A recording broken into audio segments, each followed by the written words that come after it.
be safe. Soon as we step out the cage, we raising all of the stakes. Make no mistake, either you stay in your place. I'm about that life. Ask P. Diddy. I just came from his house, even though I'm feeling funny after drinking P. Diddy juice. Wait, what the fuck? What's happening here? I'm playing that twice. I'm about that life. Ask P. Diddy.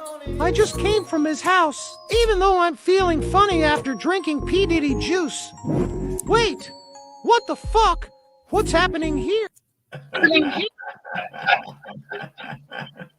That is fucking fabulous. Ceren missed that. You gotta play. Whoa, where's that coming from? Did you guys hear like my audio? It's echoing. Yes, yeah, I get it. I don't know. Oof. Ceren, mute yourself real quick. Testing. It's on your end. Ceren, it's on your end, that echo. Whatever you just changed or did or whatnot and everything, it made your audio to where I'm echoing. Can you change it back? You changed something. Now I'm echoing on your end. Man. I don't know what I did. I mean, I didn't do anything. Well, mute yourself until I go to you and talk. I'm trying.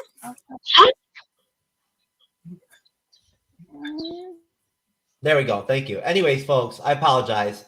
I'm not going to play that video for Ceren because she's having technical difficulties. But welcome to the Shogun Chapter 7 recap with technical difficulties, obviously, from Jump. Discussion, live stream, recap show. We're the MCU'S YouTube channel podcast. It is Wednesday, 4/10/24, with myself, Jeff S.A.K. TrueKnowledge, creator and co-host of the MCU'S YouTube channel and podcast, and humbled to be. Leading the discussion, Cyber, my co-host, is on the panel with Kim, whenever she figures out her technical difficulties or whatever she's got going on. Kim, are you there? With Kim for the Pop Culture Green Room podcast on YouTube channel. Ceren over there in the corner, who's also having some audio issues, but we're going to get that shit straightened out. From Movie Reviews with Ceren podcast and YouTube channel, Imran's back. From Jock and Nerd podcast and YouTube channel. Thank you, Imran, for coming back, brother. Happy to be here. Thanks for having me back. We're still waiting on Jassim, but Andre's the Pop Culture guy is here, ready to redeem himself after his dismal showing on the panel. I don't care. On Chapter 6. I don't care. Now, who won last week? I forgot what the points were. Cyber didn't want to. Right? Cyber, I don't think you didn't want to put anybody down, but he told me after the show that I won the Shogun Award. You are the new Tycho, Jeff. I told you I was going to win it. Yeah. I mean, look, and I'm coming strong on the panel next week too. I'm telling you right now. Anyways, speaking of which, listen, we just lost Kim there for a minute, but she'll be back. Bottom line, we've got this whole panel coming on tonight. We're waiting on Wrath of Khan Jasmine to come on, but besides that, if you enjoy the MCU'S Bleeding Edge, if you enjoy our Shogun, chapter reviews, our recaps, please consider liking, following, subscribing, and turning on all of our notifications on our YouTube channel so that you're aware when we live 3 nights a week or when we, drop reaction videos or whatever. Hey, Jocelyn, what's going on, hon? It's good to see you. Besides that, I hope everyone's doing well. Cyber, you ready to rock and roll, baby? Hell yeah. Ceren, it looks like you turned your audio back on and I'm not echoing anymore. No, she's not back on. Oh, you're still muted. Oh, you're still muted. Okay, I'm sorry. The screen just changed. Go back to muted. That's rough. I don't know what happened. She was doing. Ceren, your audio was fine, and then for some reason you got up and sat back down, and now all of a sudden, whenever we talk, we're echoing really heavily. I don't know if you can hear it or not. If there's anything you can change in your audio settings, try to change it. Maybe Andres can help you out a little bit in the private chat or Cyber or whatnot. See if you guys can't guide her a little bit, whatnot, help her get Echo her cancellation. Something, change her input, or something on her audio on her end, something like that, whatnot. Because I mean, my echo cancellation's on my end, so we did the mute test. We know it's with her, but basically, folks, we are waiting for people to come on, but we're here to do Chapter 7. Coming off Chapter 6 of Shogun, we had Imran on. We had obviously Pop Culture Guy on. Cyber was there. He was moderating, did a great job. We had a great show. We had a great panel. So hats off to Imran, hats off to Andres, hats off to Cyber for last week's show. We killed it. It was a great show. Very compact, 2 hours plus. And everybody got good points in and whatnot and everything. And it was just an overall good team effort. So just hats off to everybody that's been involved in our Shogun reviews and our recaps. It's been a fun experience. As I already told Cyber, I'm dreading this show ending. You know what I'm saying? Like I really am. I don't want it to end. I'm almost putting off watching the episodes, like because I'm like, I could have already watched Chapter 8, but I don't want to. Yeah. Because I'm kind of putting it off. But so I'll start as we're waiting for the other people to come on. I'll start off with an opening question. Now that everybody's had a chance to have some time to reflect on Chapter 6 and our conversation from Chapter 6, there you go. Great job, Ceren. Great job, Cyber. What are y'all's thoughts on Chapter 6 with some time, put behind you, whatnot, going into Chapter 7? Kind of where you were at coming off Chapter 6, going into Chapter 7. Since we've reflected on this a week later. I'll start with you, Imran. What did you think when you had some time to digest Chapter 6 a little bit longer in our whole discussion? I mean, it's still an amazing episode, and I felt like we were going to get a little more Toranaga because we didn't really get that much with him. They took a side story, but then we got a lot of Lady Ochiba in a whole episode learning about her, and then showing us what everybody else is doing. So sometimes you gotta slow down and focus. And then we jump back into the chess game. So it was a good setup. Imran, your audio is going in and out now. Oh. What is happening? I swear you went in and out. Simon, did you hear that? Yeah, it was weird. It was like he was fighting, and all of a sudden it was like he was talking. All of a sudden, do you want to? How's it going? You sound fine now. Do you want to go back and repeat that because we lost you a couple times during that? No, I just said can you hear me? Does it sound okay now? Yeah, you're good now. Okay. All I said real quick was it was great to kind of slow down and meet two characters and spend time with them. So that made me think we're going to get back into the chess game and get more from other characters this week. But it's a little jarring not to have like any Lady Ochiba stuff after all that wonderful Lady Ochiba stuff. I thought the same thing. That's what I thought too, that it was kind of disappointment that they didn't have her in Chapter 7. Andres, what are your thoughts on Chapter 6 now that you had a week to digest the review that we did last week? Like going into Episode 7 of your Chapter 7, what were your thoughts? I mean, it's not my favorite out of the episodes we had so far for Shogun, but it's still a good character development for the two major female characters that we have for the show, which was good. So, I mean, this episode was very differently into it. But I do agree with Imran that it was good to see Tanaka in a bigger role. So that part I'm very excited to talk about with you guys. Okay. Ceren, what were your thoughts? I know you weren't on the last week's discussion, but what were your thoughts coming off Chapter 6? Since you weren't on our review of Chapter 6, what were your thoughts coming off Chapter 6 going into Chapter 7? Can someone mute their phone, please? It's very annoying. Somebody's phone is going. But I really enjoyed it.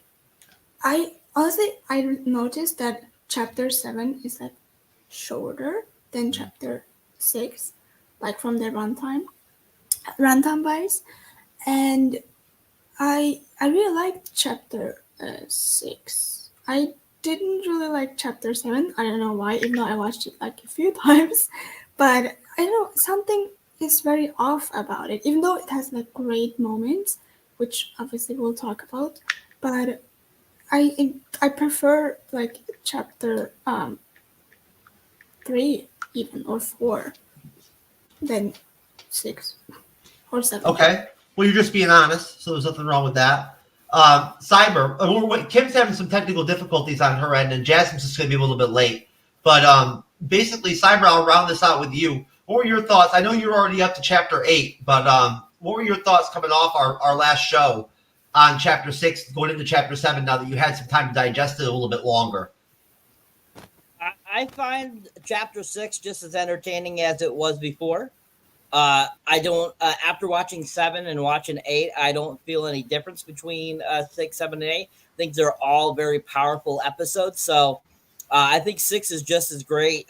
It's nice to have a little more information, contrasting with 6. So that was very nice to kind of get a better understanding of chapter 6. But I still think chapter 6 is a very solid episode.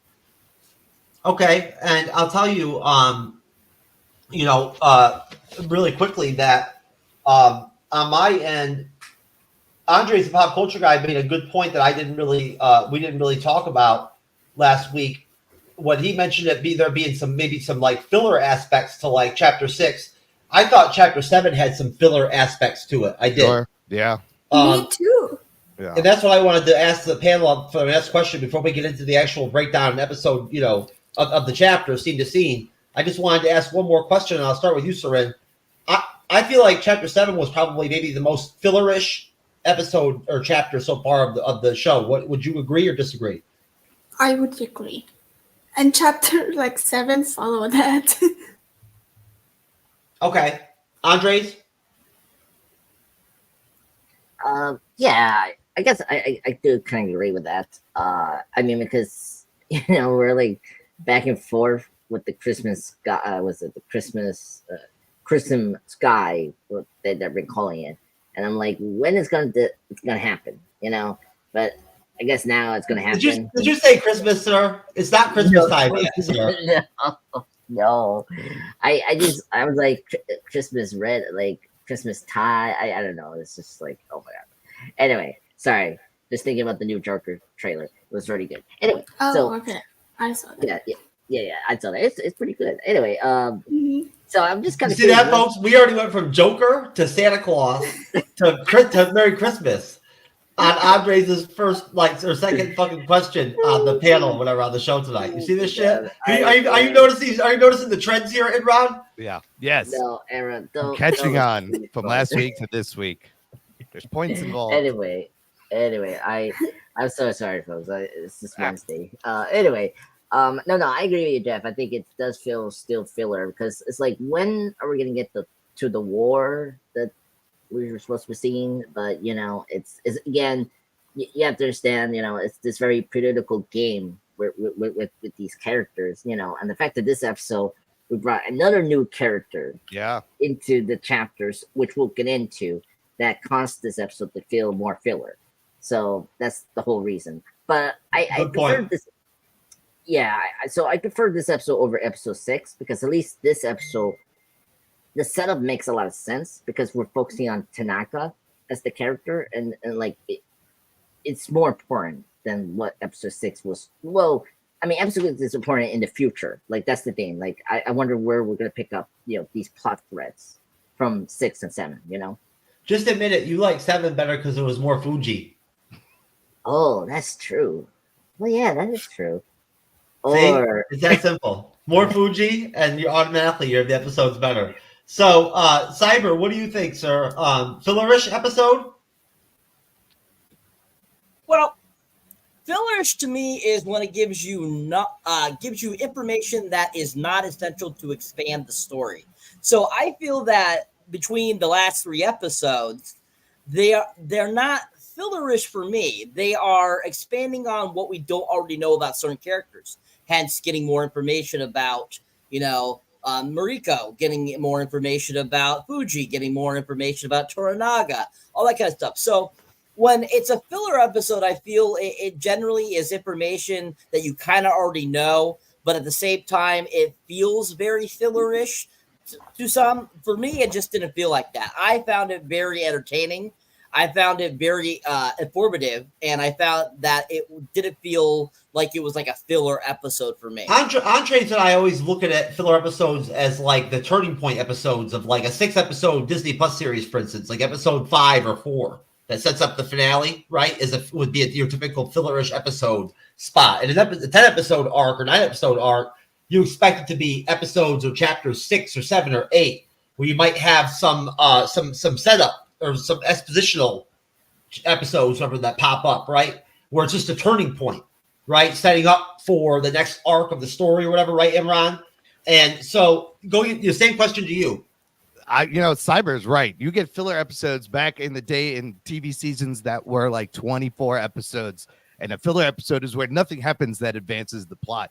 This episode, big things happen, right? There's a betrayal. There's a huge decision. There's a death of a character. So you don't think is it at least viable to just use the term fillerish? That's why I call it fillerish, right? I mean, do you understand why I enunciate it that way when I say fillerish? Last episode I think is more filler because it was backstory. This one, they're moving the chess pieces.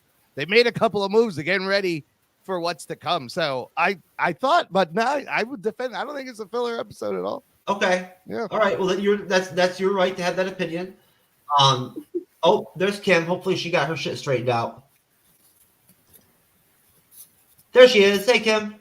Hey, I am so sorry about that. Oh, don't be sorry. You got on. That's all that matters. I did. I had to put the StreamYard app on my phone. I was like, let me just do it on my phone. We were actually just going around the panel, Kim, and I was asking everybody, who do you think's got a bigger dick? Yabushiki or Blackfoot? How did I know you were going to say that? I think Blackfoot does, but I favor him.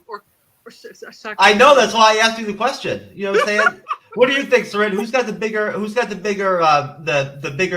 private part down there? Yabushiki or with this white cloth? Or Blackfoot? Who's got the longer sword? Blackstone, Blackthorn. Black. We named him. Yes, sir. We called him like all kinds of different names. Black seed oil. Black beard as well. Yeah. What do you think? So you're picking Blackfoot on that one? You think Blackfoot's probably got the bigger cannon? Oh, hell yeah. What do you think, Imran? Look, you just got to look at the bulge, right? It tells the whole story. Yo, Yabushiki's bulge was impressive. What do you think, Some of them bulges are pretty big. So you like that? Sure. That was a big bulge, right? There are some impressive bulges on the show. That's all I'm going to say. I mean, I can't make a decision on the spot here. Andres, could you pull off that loincloth like Yabushiki? No, yeah, you're funny. What was the other nephew, the other general's nephew that was with the other Omi. Yeah, Omi. Yeah, that other kid had big big things as well. So I think he's the perfect candidate. He looks like the kind of guy that would have a big dog. You know what I'm saying? Omi does, with his fucking stupid haircut and shit, whatnot. What do you think, Cyber? Who's packing bigger heat? Yabushiki or Blackfoot? This is the question that I just wouldn't care about. I don't think either of them. We got to take into account that for a bulge, it could be all balls. So it could be so many different things. Oh, so you think Yabushiki could just have really big balls? Oh, okay. Yeah. Who gives a shit?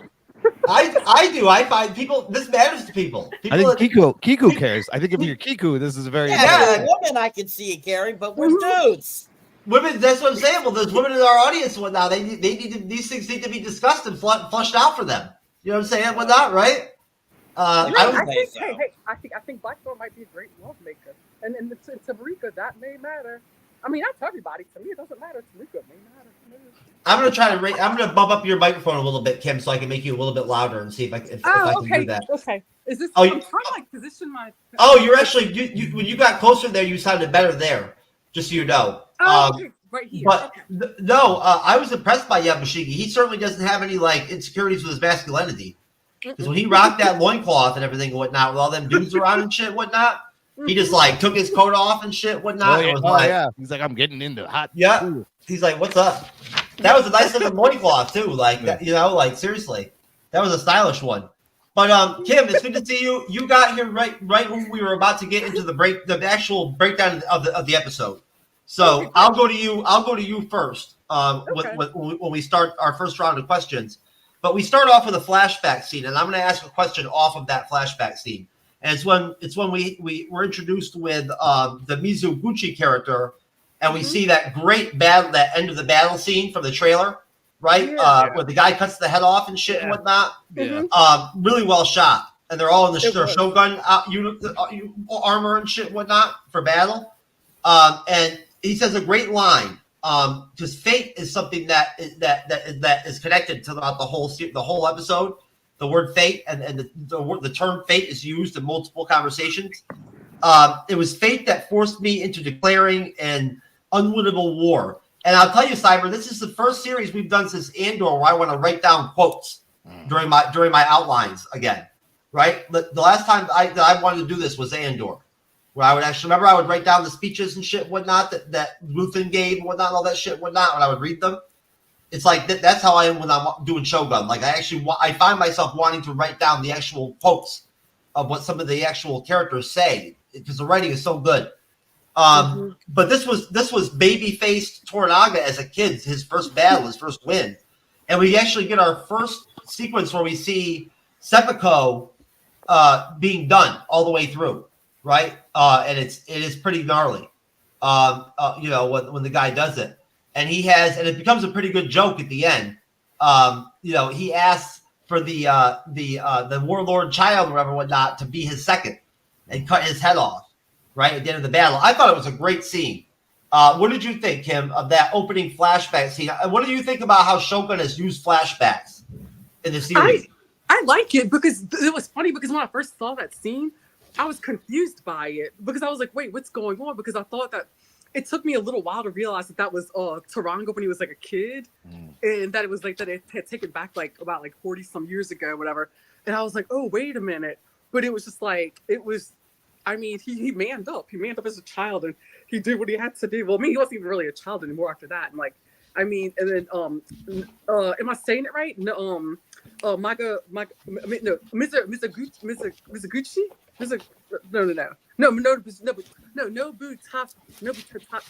I can't say it right. Nobutatsu? Who? Which character?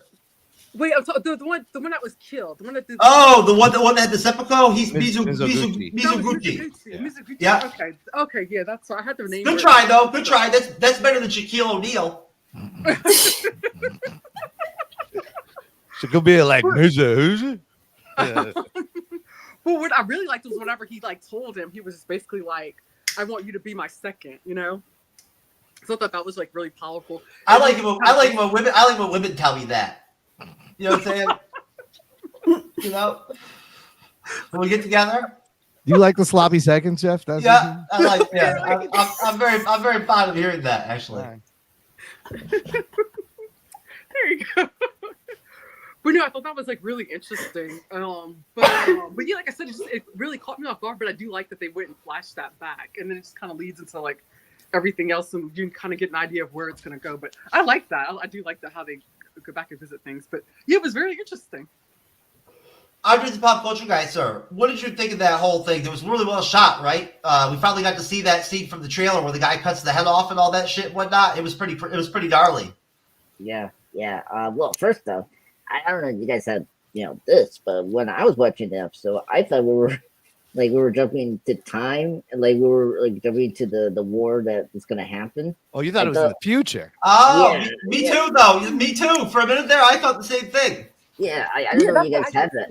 Mm-hmm. Yeah, because how it was all foggy, and I was like, oh wow, we're already in the war, and then slowly, we got to the kid. I was like, oh, okay, this is the first battle that Tanaka did, and I was like, oh, this is impressive. Wait, that part maybe really got hooked to this episode because, after last week's episode, I was like, oh, okay, well, what we're going to have for this episode. And it was kind of cool to get this, backstory which is important throughout the episode, because we do flash back to that moment, like a couple of times in this episode, episode 7, the Stick of Time.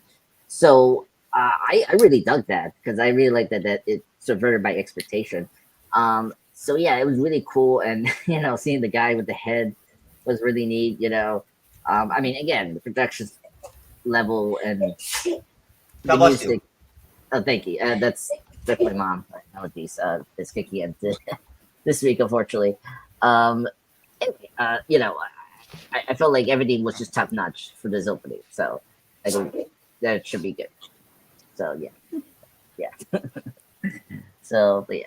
So that's it. What else happened in the flashback? Well, first up, the guy getting like what you call it, the subaku. That's something we always see in like Japanese or in general samurai films, and that one was, I think, by far the most like gory. I see it, like you can see the testiness coming out. I was like, whoa! I was like, that was really cool to do that, because a lot of times we don't like see it fully in certain films or TV. So this one was really cool, Sakil, and which we get later with another character, but didn't do it fully. But yeah, overall, I thought the opening was awesome. A great way to hook us for this episode, and it made it very clear that this is going to be a more Tanaka centric episode. Well, that's how I would have seppuku myself if I would have lost on the panel to you last week. I was going to myself.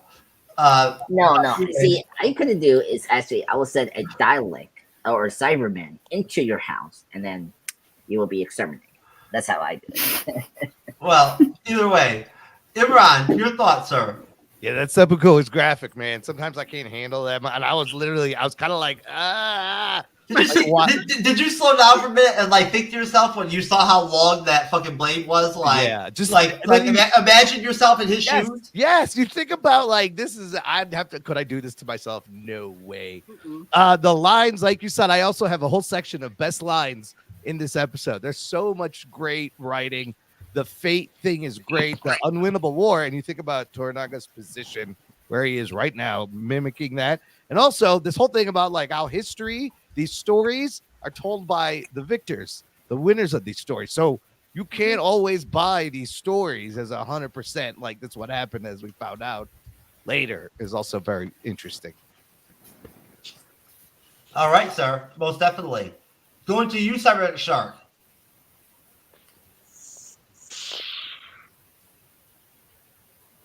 Cyber.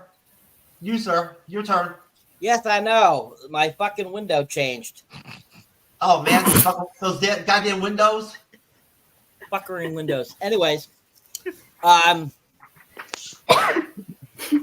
that beginning sequence, which is a great flashback to that, to Toranaga's first battle as a child. Now, let's take that into account. He's like literally like 12, 13 years old when this is going on. So hands down, this show really iterates how crazy the Japanese thought process was throughout the centuries that they've, been around. And just kind of the whole idea, like throughout all the episodes leading up to this episode, from the seppukus to, just all these different rituals that they follow, that you're just like, look at them going, what the hell is wrong with you? And basically you're like, why are you following these ideological ideas? Hence why Blackthorn, if you watch it, as you see him going, like every time Miraku says something, he's like, you do realize that you have a choice, right? It's kind of like what Blackthorn's trying to tell her, is that she needs to think for herself versus following these traditions.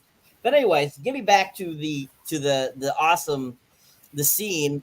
Seeing Toranaga, having his first epic battle and winning was really cool. And, finally getting to see that battle too was really fun because the visuals were so well done in that sequence. Even though it was very short, the actual battle itself, it was done really well. And, seeing the guy get his head cut off after he stabs his own self in his abdomen, you're kind of like, if you're already going to be beheaded, why the hell do you cut yourself? Why do you stab yourself too at the same time? I'll never get that either, because you're already slicing open yourself and then you're taking your head off. Like, what? So anyways, I think it's absolutely like just ridiculous how they kill themselves. But anyways, I still think that was really visually done well, because that looked really realistic, him getting his head cut off. It was really done. The great whoever did the special effects for the show, they know their stuff. I don't know if Tom Savani was in there, but they did a great job. But I thought this was really great, beginning to this episode, giving you kind of a little bit more history about Toranaga himself. Most definitely. Ceren, you get to round out. You get to be in the worst spot possibly on the panel. You get to be the last one to contribute on the question that 15 people have already talked about. What do you think? What are your thoughts on the opening flashback scene? One, I have to like agree because the scenery looked so good, like the cinematography looked so good, and also like Cyber said, it's like kind of like unnecessarily to a point. But then I like thought about it because he did it, but then the head was like kind of like, I guess, in this, they had to do it in order to like have as a victory symbol, you know what I mean? Like a trophy or something. Yes. As a trophy, because we see that I think it's the same head. Also the seppuku itself doesn't kill you, so you have to have another blow to. Yeah, and so one, it was very gnarly, but I really liked it. I watched it because I love gory nitty stuff. So I watched it. I was like, okay, interesting. And also at first I didn't realize it was a flashback because I like skipped the intro, and then I was like watching. I was like, okay, this is a very interesting way to start the episode. And then I realized, okay, it's a flashback when I watched it for the second time. I didn't know it the first time. So what the hell did you think happened? No, I don't know. I was like, I was really like, I was like, very interesting how they like started it. At first, I thought maybe it was a flash forward, and then I realized it was a flashback, and then they did a great job with that. I think a lot of people they got a lot of people with that. I thought they were doing that too. I figured with all the flashbacks they've done, why wouldn't they do a flash forward? But it does say 46 years ago. There's like a full caption. They've done a good job. I missed that maybe. They've done a good job of titling and whatnot, and everything with the time changes and whatnot and all that kind of stuff. Yeah. I think have they though? Because everybody missed this one. Not always. Really. Not always. I think that was year 1600 when that actually occurred. Yeah, that was year 1600.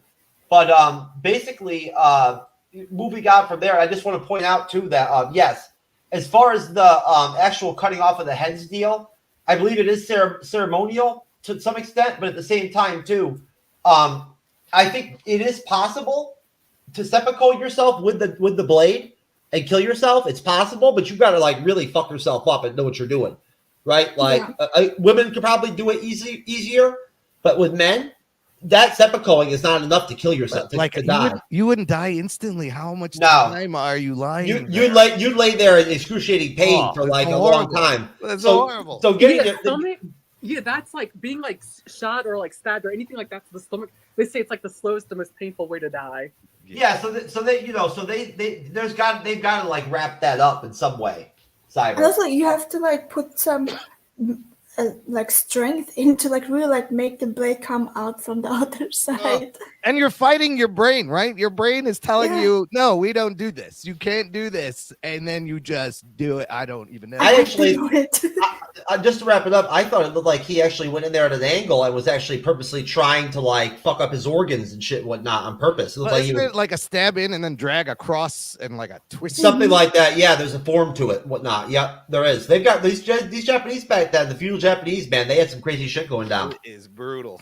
But so after the flashback, right, we get the tense scene where we see Toranaga meet with his half brother, right, Psyche, just like the lead singer of Bandmaid, Psyche Nobutatsu, right, who he has like an estranged relationship with, to get together and just discuss terms of merging their two armies to invade Osaka as part of Crimson Sky, right? And now this guy, Psyche, is one like loud laughing, like joke talking motherfucker. Like you want to like him, yeah. Right? You want to like him and shit, whatnot, right? Like he's got charisma, yeah, and all this shit, whatnot from jump. He's dressed to the nines. He's like got riz. Like dude has sick outfits all throughout the whole chapter. He looks dope. Like with the way he's dressed, he looks fly. Like if you could be fly in Shogun, dude is fly. Yeah. All right, with his whole fucking like cap and shit, whatnot from Jump. They really did a good job with his costumes. We jump off from them, you know, from that scene, and I'll let you guys talk about their chit chat and whatnot. But to Toranaga bitching about the price that Mariko worked out with Jin to hire Kiku for a week for his half brother, right, for her services, and then having to also give a stick of time to Jin, you know, or whatever, whatnot, as a part. Now you gotta remember from chapter 6, Jin don't fuck around when it comes to negotiating. Like, you know what I'm saying? She don't play, right? So I thought that was a very interesting scene. You know, like honestly, I did. Cool to see Jin coming back. We see a scene where Jin gives info to Omi, right? Some dirt to Omi about the engine's experience at the tea house with what's her name? Kiku. Kiku. You know, basically telling him that Blackfoot was more interested in another woman than Kiku, right? So basically stoking shit and being like an information broker like she is with it from her role. You know, and we find out Ashidu. I don't want to go too far actually with that. Let me stop there. And we'll do our first question off of that. We went pretty far into the episode right there. So we're going to stop at the point where Jin gives Omi that dirt when Omi goes to try to see Kiku, right? Because Kiku's like his girl and shit and whatnot. And he's denied to see her and all that and whatnot because obviously her services have already been paid for. And I'll start off this time around. I'll go to you first, Ceren. What are your thoughts, Ceren, on that part of the chapter, the first introductory part there, like the first 10 minutes or so? I have to remember. Hold on. You're fine. Going up to the part where Gin gives the info to Omi about Blackthorn not liking Kiku, but favoring another woman. Going all the way up to that point. Can you ask the others? Because I have to rethink. Yeah, you're totally fine. No, you're good. I'll go to Cyber. Okay. All right, so this portion of the episode was great as well. I mean, getting to meet Toranaga's brother, which was absolutely hilarious, until his true colors came out. But he freaking was cracking me up in that beginning intro when they're talking.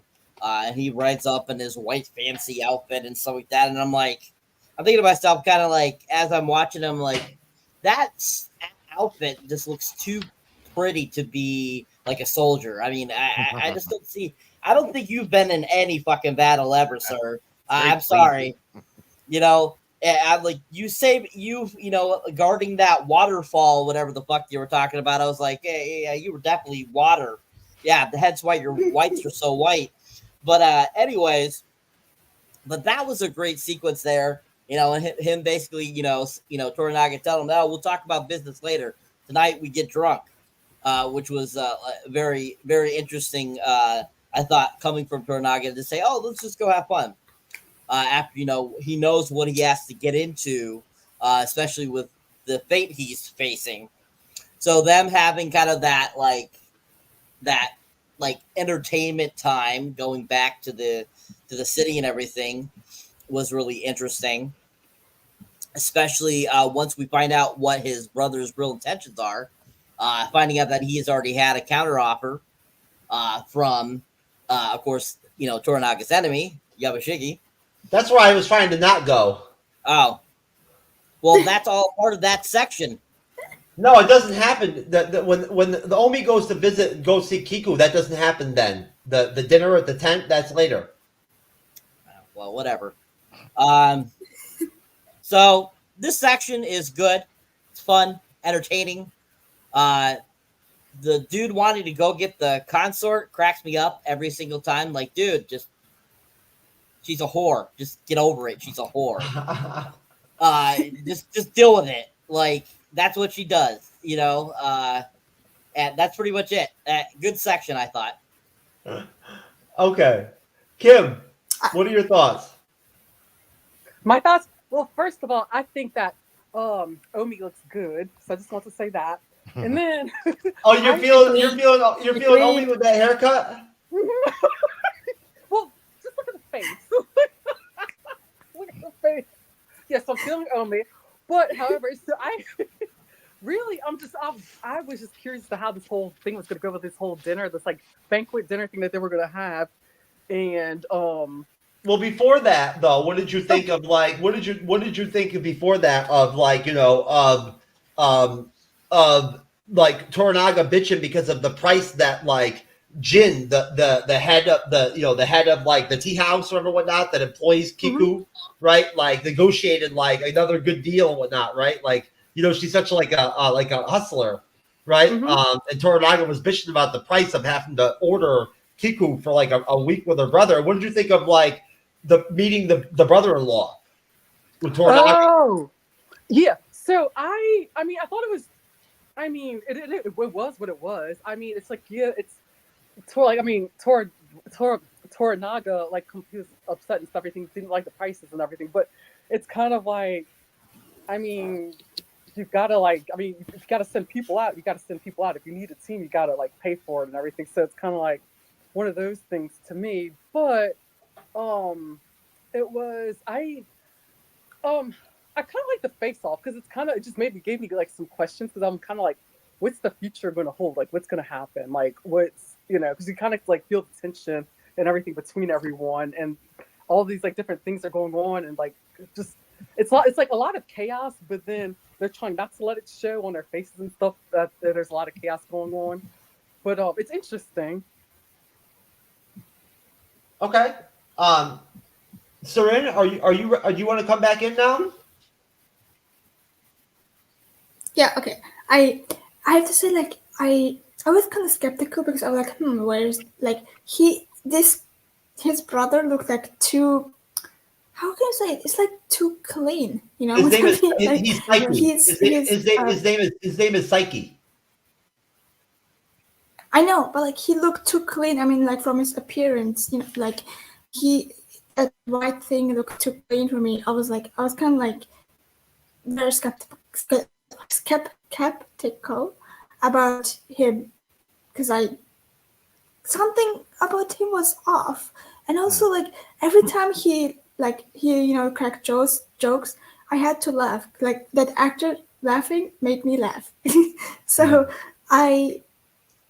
and also like about the price, I was like, it is what it is. Like he was very what's the word I'm looking? He was very kind of like.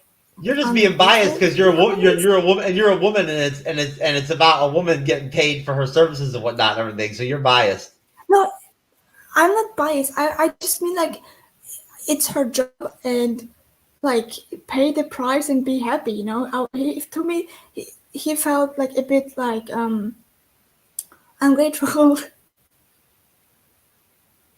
I mean, no, Kiku is worth the price. I mean, she's down to do threesomes and shit, whatnot, and everything, right? Like, she don't even care. She's down for whatever. So she's definitely worth whatever price, right? I mean, Omi's definitely like feeling it. But no, what else did you have to say to that about that opening sequence and whatnot and everything? Did you have to say anything about Omi getting that dirt on Blackthorn from Jin?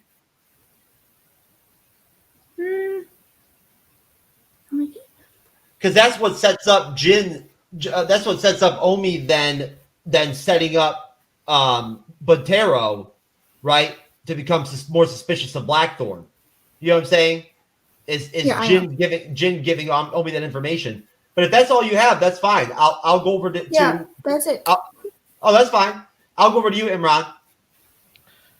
Yeah, I enjoyed meeting a whole new character this late in the game. It's kind of crazy that they just give us a whole new character. And like Kimberly said, like at first it's very tense, and you already see Seiki diffusing Toranaga, making jokes. He's like, "Oh, you got to come to your mediocre half brother." He's kind of softening him up there. Should have been suspicious of him at that point, but I wasn't. I was like, "Oh, this is great. This may actually work out." And then, I also question why Jin would tell Omi that information. is either A, she's trying to make him feel better about his relationship with Kiku, but also she has to know he's going to run to Buntaro and tell him and get Buntaro mad because she knows everything. Like that, in her position, she's going to know all the dirt all over the place.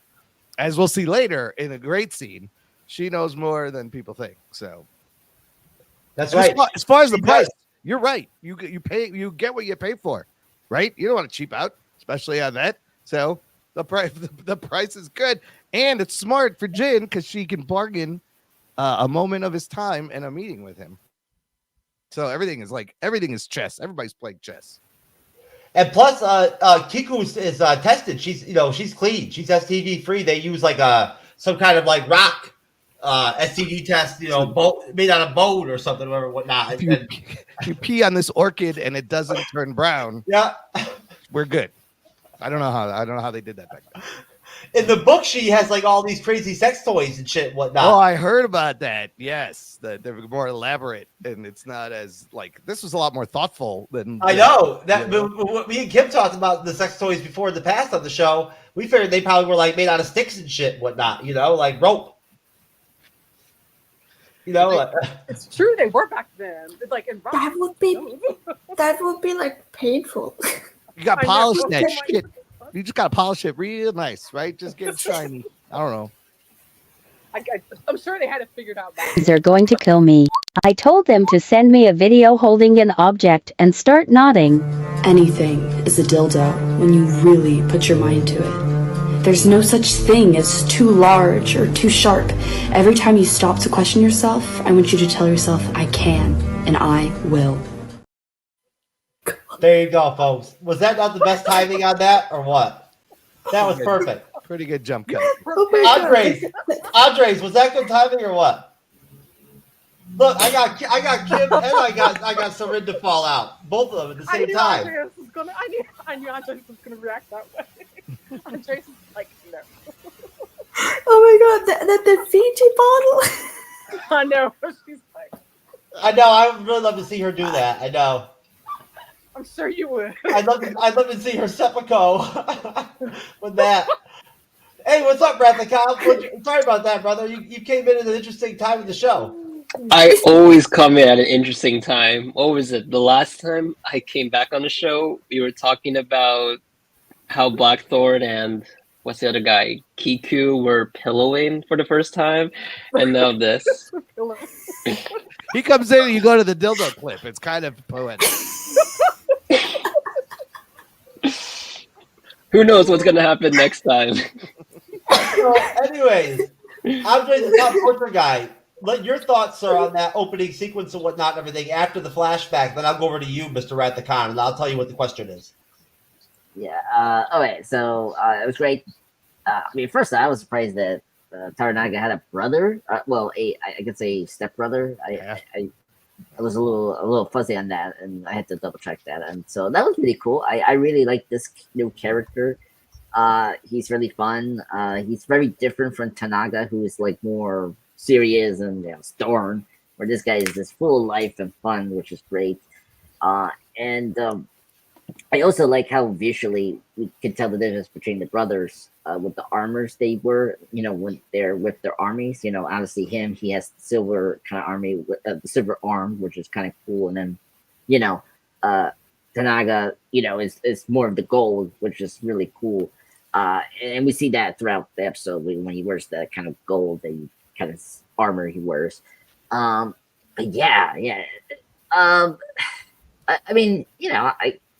didn't really mind the whole talking about the escort kind of payments. It's kind of typical, just showing how. Sir, she's a geisha. She's a courtesan. She's on an escort. Sir. Okay, whatever. The same thing. Whatever.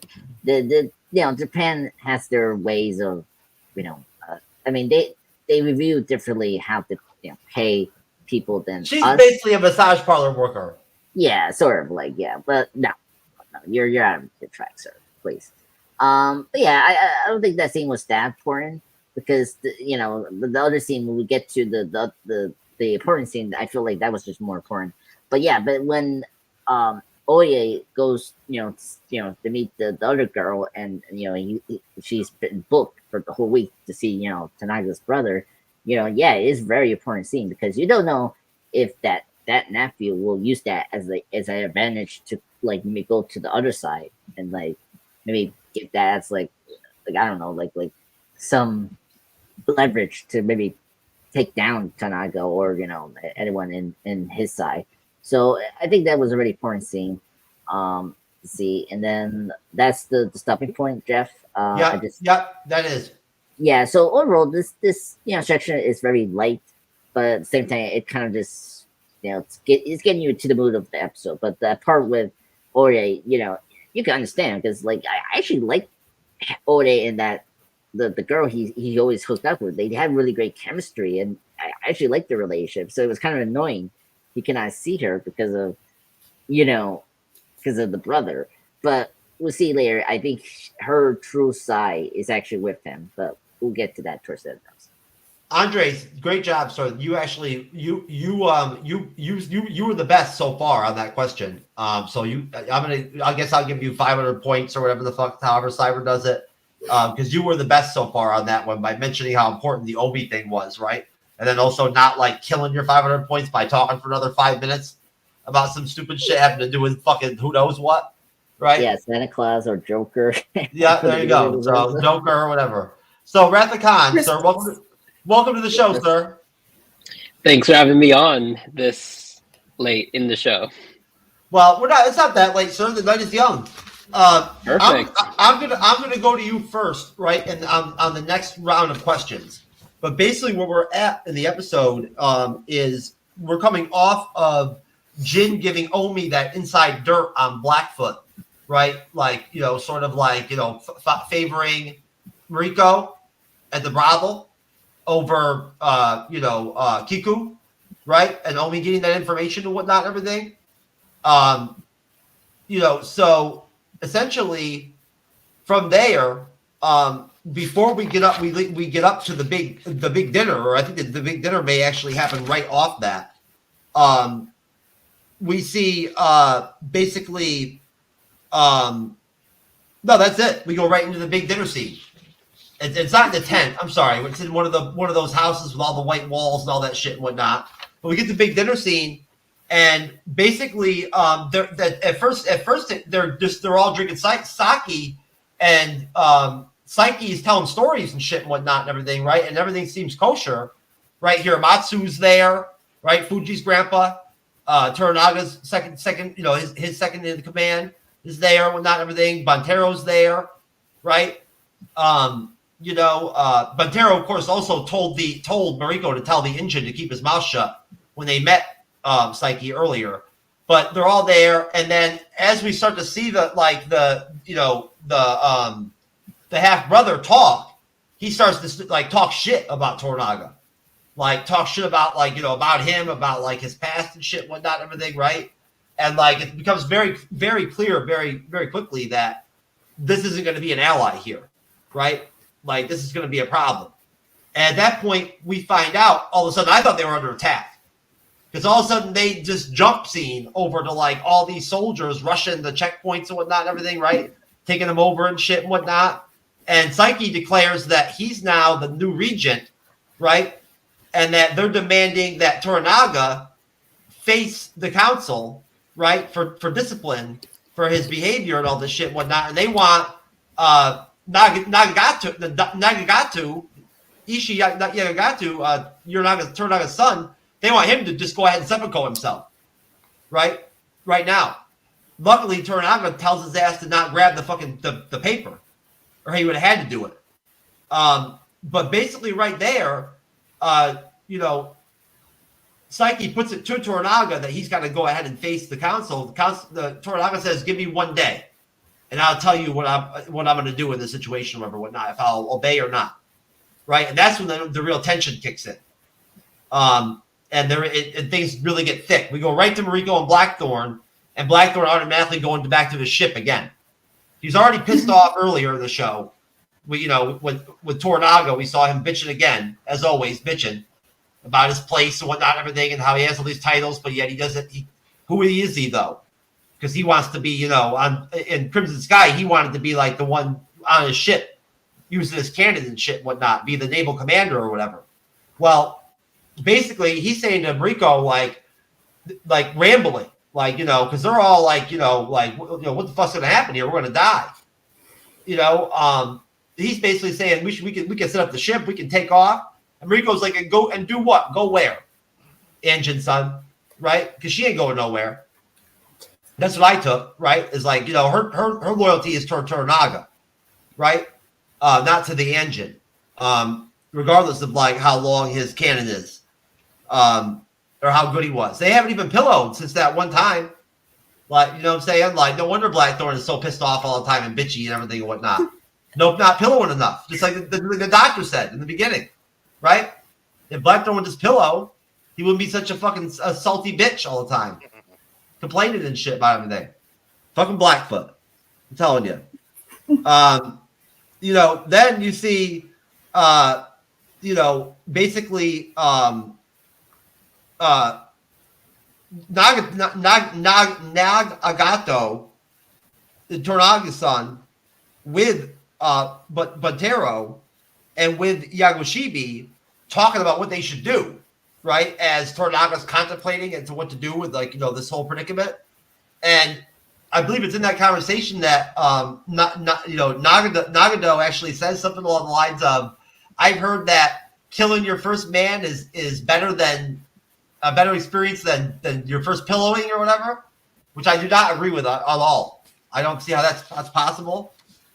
And Yamashiki says it depends on the woman. That's a great line. That's a great line. It's so funny. Yeah, that's what Yamashiki says. Yeah. So basically, Ashido made a deal with Psyche, right, and everything and whatnot, and replaced him as the 5th regent, and whatnot. And that's what ended up happening. Basically, we see Fuji at the house. The guards come to basically secure the house, not let them be able to leave and whatnot and everything. Psyche goes to see Yamashiki and brings him the head of the courier he sent to Ashido to try to do some shady shit and whatnot and play both sides. Brings him the head of the courier, right? So Yamashiki's fucked now. Now he knows that he basically is stuck with Toranaga forever, right? And from there, we do get the scene where you have Nagato and Hamatsu, and Buntero discussing what to do. Then we get the Toranaga Jin scene, which I think is a pivotal scene. Basically, everything just got the audio just cleaned up immensely all of a sudden. Basically, we get the Toranaga Jin scene, which I'm going to let you guys talk about. I'm not going to go over it. But Jin basically explaining to Toranaga that even if he does die or get defeated, she'd like him to allow her to establish a guild, essentially, right? And set up other tea houses like hers in Ajiru or whatever, whatnot, right? To try to clean up the trade of the brothels and all that shit and whatnot, so that old whores like her, basically, as she says, can have dignity, right? Later on in life and whatnot and all that and everything. And she kind of calls him out on everything and whatnot, on his whole woe's me deal with his army getting blown, blasted away and whatnot, and him being being held captive, right, till the next day and whatnot by his brother-in-law and all this shit. She's like, you have spies, right? You would have known about what was going on with his army, right? You are, and that's when she uses the word fate. Toranaga says to her, my fate isn't going to be long enough to be able to help you out with your plans, right? And I'll leave it there and go to our first questions off that, and I'll go to you, Rathacon. What were your thoughts on that whole section, especially the Toranaga Jin scene? That is 3/4 of the episode. I know, it's a lot. This is very different because normally you would break it down either quarter by quarter or a fifth by a fifth. This time it's you're getting the whole canon this time, baby. Well, I'll be generous here. You're like that chick at the end of the skit with the water bottle. You're in that position. Wait, what's that? Oh, don't worry about it, sir.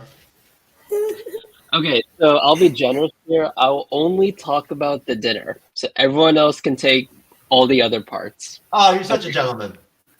I'm always a gentleman. Okay, so let's talk about the dinner. So, firstly, what was with the seating arrangement? Like, you have on one side Buntaro and Omi, and on the other side you had Maiko and Blackthorn.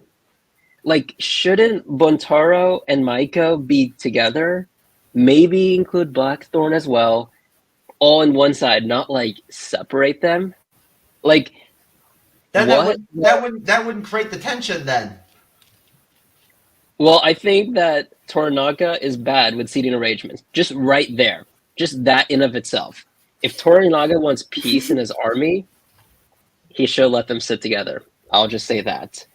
That's the first thing I noticed. Secondly, I noticed that Umi told Buntaro how Maiko shows such grace in serving Blackthorn. And you can tell that also fueled the tensions between Buntaro and Maiko. And when Saiki was saying in that whole dinner how, with his experience with Lady Kiku, how, she's beautiful, but beauty is a fleeting pleasure. Like trying to grasp a river or bang a sunset. Or fuck a sunrise. That's the best line. Whoa, That's Jeff, line of the whole don't curse on the live, man. Don't curse on the live. You might get demonetized from that. What? Sir, I curse on are you kidding me? You know the kind of things I've said in this show? I know, but tone it down so that way we can preserve your monetization. Sir, the word fuck is a hashtag. It's a hashtag term on the MCU's Bleeding Edge. Wait, what? No, it's Okay. not. But I'm just saying, sir. Okay. You haven't figured it out yet that we're pretty R-rated over here. We're good, man. Dude's smoking a cigarette. I right know above you're you. okay. Imran, do you have something to say before I continue? No, I'm just gonna say that's the best line of the whole episode. That's my favorite. It is. It is. It's amazing writing. I will say that Hey, when I first heard that line, my first thought, was if Jeff was poetic like Shakespeare, he would say that exactly. But let's put that to the side. Okay, so I will say though, Saiki was pretty poetic when he said that, because I find that because this type of attitude is actually normal in Japan, like you would even find other characters saying that stuff. It showcases that because of these attitudes, a lot of these courtesans, they try to go beyond the superficial. They're not like the European courtesans where they only focus on the superficial. That's why in the previous episodes, we saw Lady Kiku focus on things like the way she talks to people, the way she carries herself, the way she pours her tea in a special way, or even talks about like the randomest stuff, like the value of absence. Like that's how courtesans go beyond this whole like curse of beauty being a fleeting pleasure. It's what gives them longevity in their value. And saying fuck a sunset, that's just crude. Like, I don't know what he was thinking when he said that. Like, it's like you're saying you're trying to possess something or control something as vast and ever changing as beauty. I mean, crude, but that was just awesome. I just imagine him at the horizon line as the sun is setting, just thrusting. I'm still trying to figure out why Jackson just actually told me to watch out for saying fuck on the MCU's Bleeding Edge channel and podcast. You gave me permission ever since that talk, so I will say it. Well, He said it. He did say it. Okay, final thing before I move on to someone else. When Saiki was saying, I already received another final offer, how did his army just suddenly just know to just come in and then just like surround Toranaga's forces? Like they didn't have comlinks, they didn't have any other advanced communication technology. It's like it's just that one thing. Yeah. Yeah.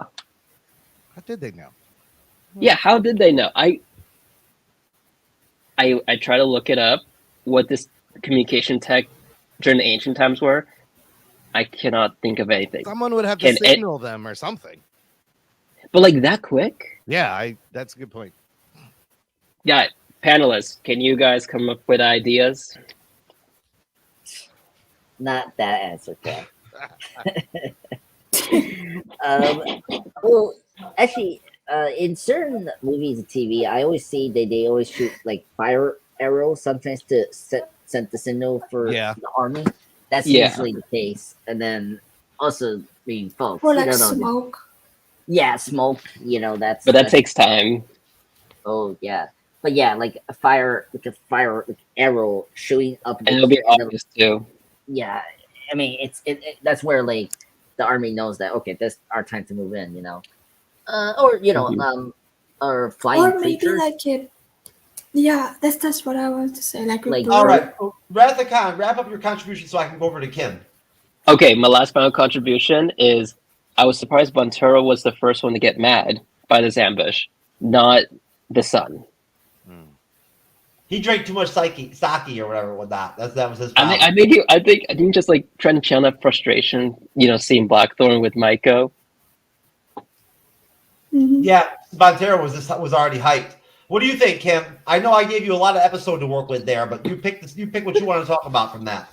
Well, I actually want to talk about the dinner, but as soon as I knew I had to skip over that because I was just like, oh well, fuck. Okay, that's already covered. Hey, apparently we're not allowed to say the word "fuck" anymore on the Bleeding Edge, so you better be careful over there. I forgot. Yeah, that's right. Well, so all right. So I am. Can I go to where Seiki's over? But after they go to the little bath pond. Well, no. Let me go back a little more. Okay, so let's go to whenever Toranaga's talking to what's her name, and she's feeling like she gave up all of her sticks. She's got no sticks left, and she's kind of like, look, I'm nothing but you can tell she feels disrespected, and she kind of feels like she's just kind of like. You're talking about Jin. Yeah. Oh, Jin. Why am I forgetting that? Sorry, it's a long night. But so she's upset because she's like, okay, this is going on, and clearly it's like he just treated her like she was like old and done, and just kind of like running, just kind of like done enough with running. Just okay. Oh my god, sorry, I'm trying to talk. You're fine. Okay, like she's pretty much kind of like done because it's like she wants to open up like more of her little places elsewhere and stuff and everything, just kind of like do things with her business, and then you can see all that tension going on, and she's like really upset. What she wants to do is actually historically like, you know, accurate, whatnot. She wants to like basically establish the first real like geisha shops where like, you know, you have the geishas and stuff like that and whatnot. Like that's what she's trying to do. So if you mean go ahead, Ceren. You mean geisha? Yeah, the geisha shops. That's what she's leading. What she's wanting to propose would lead to that. Mm-hmm. Mm-hmm. Just to be clear, Kim. Oh, okay. So I missed. Okay, that she's a smart businesswoman, so she actually what she's proposing is actually good. It's just that Toranaga doesn't feel like he has the time to deal with it right now. You know what I'm saying? Is what you could see she was really hurt and upset. So it's like that's why I was just really kind of figuring that out. I was just trying to dig it a little bit deeper, and then of course that made me think. Because she knows that Toranaga's full of shit. She doesn't believe that any of this shit. She doesn't believe that like Toranaga this is all part of his plan. Mm-hmm. She knows that she believes she thinks that this whole thing, he wanted this all to happen. The dinner, all that shit, whatnot, that it was all planned. God, that makes sense. And then I think the part that was really intriguing was whenever Seiki, whenever he shows up, after they had he shows up in his little white silver. Is that robe? Is it silver or white? I don't know what color it is. I think it's white. Is it white? It might be white. Yeah. I think it's silver. Yeah. Or like chrome, maybe. Yeah, chrome. I know. So I'm like, I keep looking at it, trying to figure out what color it is. But it's whenever he runs into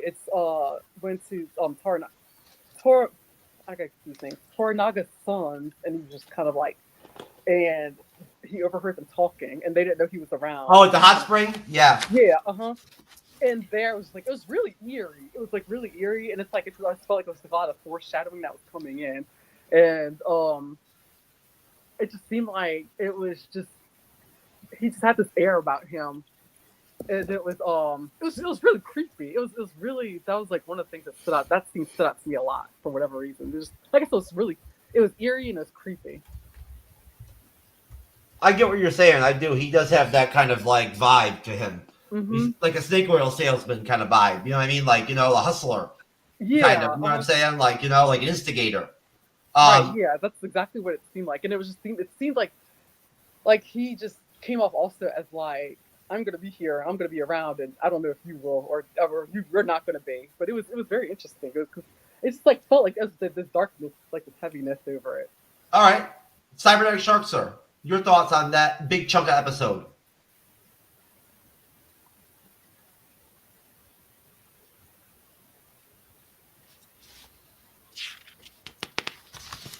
Okie dokie, artichoke. All right.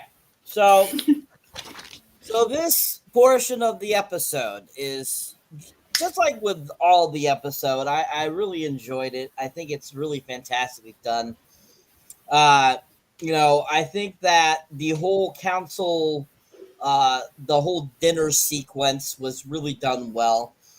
Finding out the brother's true intentions, him finding out that he had another offer, which to me, I felt Toranaga already felt that this was going to happen, and that's why he had him come, because he knew that he was going to be a part of his plan, that, you know, for what he was going to do to try to save himself from, you know, what he's been trying to save himself from the whole series.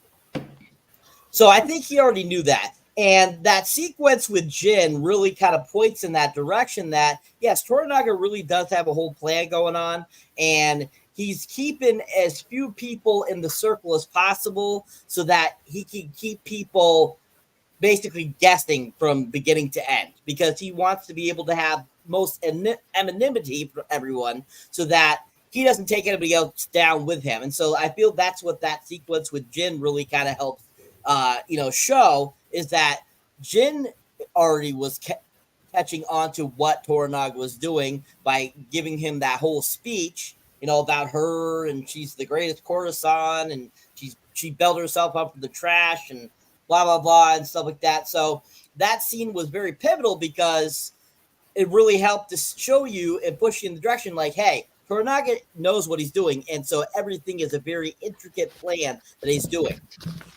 Now, that scene where he goes and contemplates on the ridge and everything, I thought was very, just a very simple scene, but at the same time, you can just see him kind of pondering, and I thought that Hiroyuki Sanada did a great job of giving a really great idea of, you know, what a person that's contemplating what he has to do would be doing, and I think that he did a really good job. I just wanted to point out his acting in that was really superb. Even the son through this, I thought, was really amazing too as well. You know, Toranaga's son, I think that he did a really good job. We don't give that actor enough credit. And so, you know, like I said, I think that the actor that plays the brother, I think he's hilarious, and so I think he even says a few lines in that dinner scene that were kind of funny too as well. You know, finally kind of giving off what he's really there for, and I thought that guy did a really good job too as well. You know, like everyone said, Kim coming so late into the game, introducing a new character, you got to be very powerful to catch up with everyone else, and I think that actor did that. So I mean, the whole Blackthorn thing, I think, is hilarious. That, you know, once again, like I said before, you know, Blackthorn's bitching, you know, is what any normal human man would do in a situation that would be in that type of situation, wanting what's theirs. And so I don't find what he's doing bitching at all. I find it him trying to get his shit and get out. And so as we see in the evolution of him, as we get further into the episode, I won't go too far. You know, we see a little bit more of that further in the episode. But I think Blackthorn, you know, that sequence when he's, you know, having Mariko communicate what he's saying, I think really works out really well. And, you know, really help, you know, accentuate kind of, Toranaga is not encouraging anything he's doing because, Blackthorn's a part of his plan. He's expecting him to do something to really help push the plan to an extent. And you can see that in that scene too as well. It's kind of an indicator into that Blackthorn's a big part of Toranaga's plan, hence why he's still there, why he's become a Hamamoto and all that kind of stuff. So that scene I thought was really a pivotal too in this sequence to really show where the series is going. I'm sorry, where are we going to, sir? You basically up until where did I start off at, guys? Where did I end at? I think the Jin and Toranaga. Yeah, the end of the Jin Toranaga meeting. Okay. So so this whole section really great. A lot of great information, a lot of tall tales to push the series forward, and I think really well done with all the actors. They all did a phenomenal job in the sequence. Really fun sequence. Cyber, great job, sir. You're now leading on the panel on this question. Fate is like a sword, is what Jin said. Yeah. Another one, good one, Imran, right? Fate is like a sword. And right? she says it's only useful to those who wield it. That's a great line. Mm-hmm. Yeah. Oh my God. There you go. Excellent writing. On this one, for this chapter, we had Takeshi Fukunaga directing, and they brought back Matt Lambert from Chapter 5 to write this episode. Oh. Right? So Matt Lambert's back writing. Basically, I just wanted to also point out, Cyber, that of course, I jest about Blackthorn's bitching, but of course he has merit for the when he comes to try to talk to, he's frustrated when he talks to Toranaga, right? Yeah. That he also tells Toranaga in the beginning, I'm with you to the end, essentially, right? Like, I'm with you to the end, right? No matter what. And he meant it. You know what I'm saying? That's why he's so pissed off at the end. Yeah. Just to correlate it, whatnot, and jump ahead a little bit because he did a great job on that. But I'll go to you next, Ceren. What are your thoughts on that chunk of the episode? I mean, they already said everything. Whatever you have to give, my friend. Okay, I heard in the official Shogun podcast that the geisha thing, like the geisha, they wanted to do the geisha houses were they wanted to do it very accurately, and also that what's his name, Toranaga and Jin is her name, right? Jin. Yeah. The lady, Jin. He said he was a guest on that episode, and he said that they had worked together before, and so he said it was very easy, and that the communication was very easy, and also I really honestly, I just enjoyed that whole chunk of the episode, and yes, like Blackthorn. I like Jin's character. Yeah, me too. She's an amazing addition to that, and also how what's the word I'm looking for?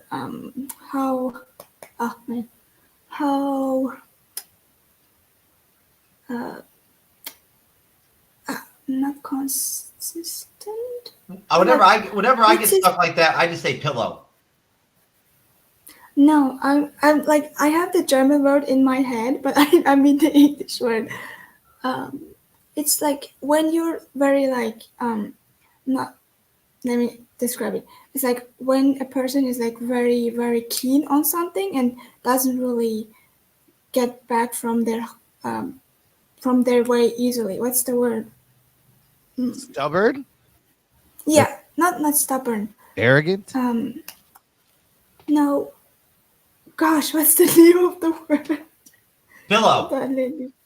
No, not pillow. Hold on. Fuji.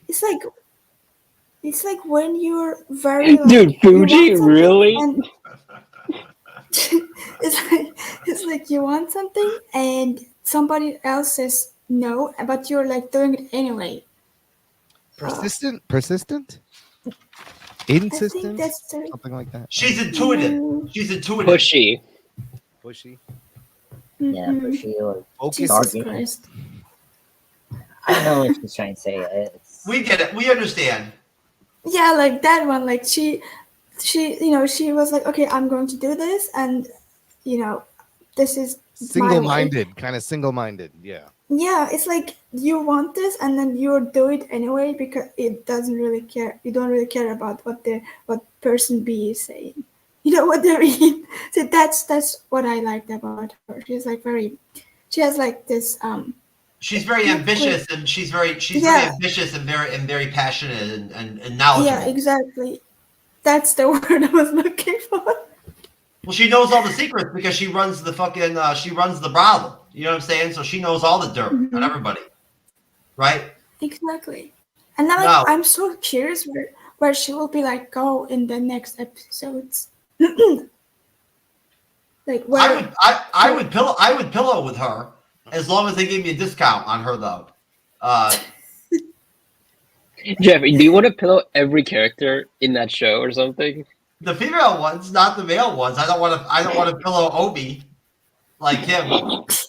I mean like Mariko is like very good to look at, so I would pillow her.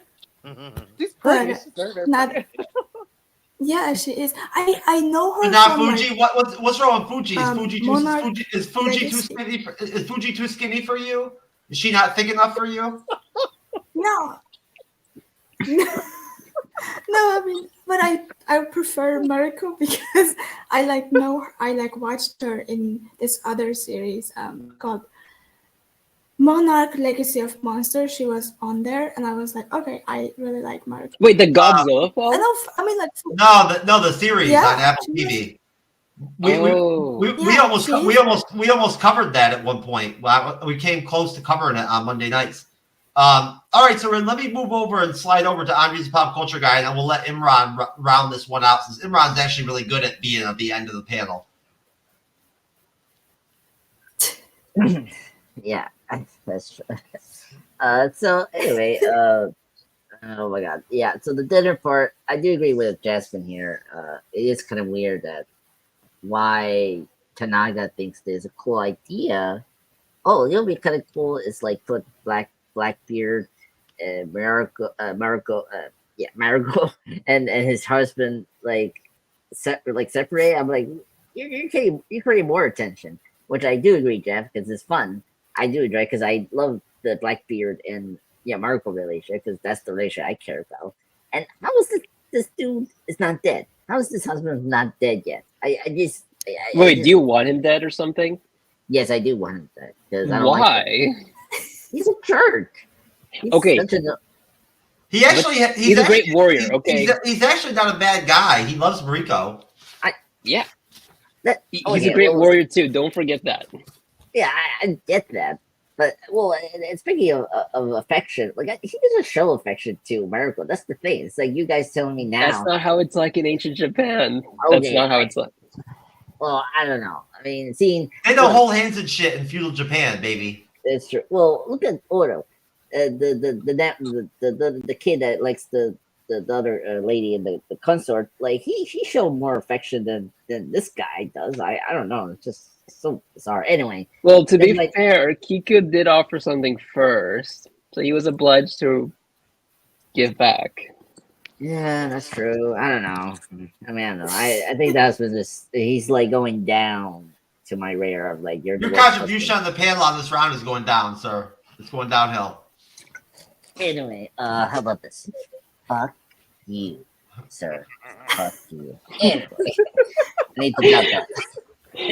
This moment, I'm like, this is a good time to say the fuck you, sir. Jeff. Anyway,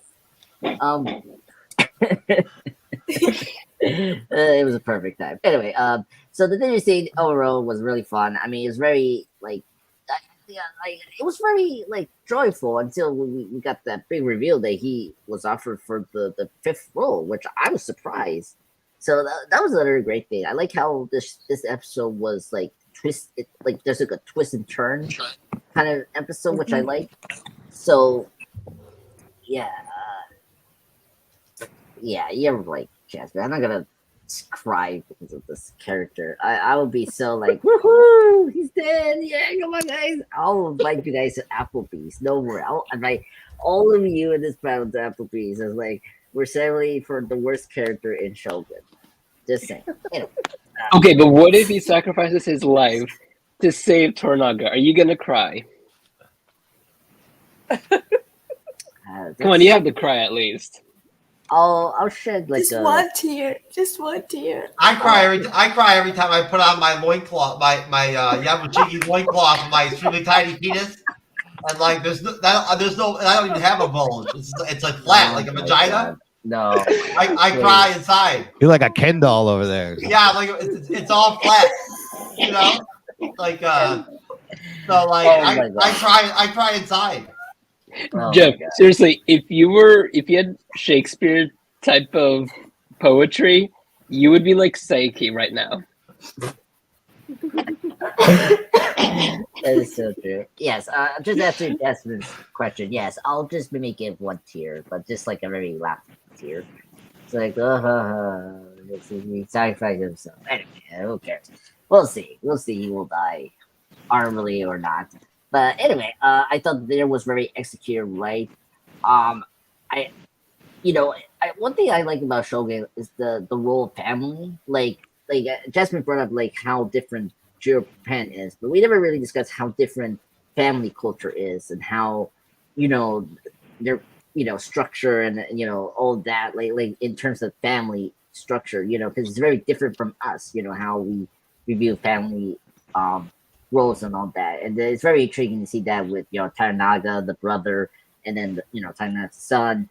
So I really dug this scene and seeing the betrayal, the fact that he accepted it. It's like, I mean, come on, like we've seen with all the characters, they will do whatever they can to benefit themselves, and so the brother did the thing that benefited himself, so it makes sense.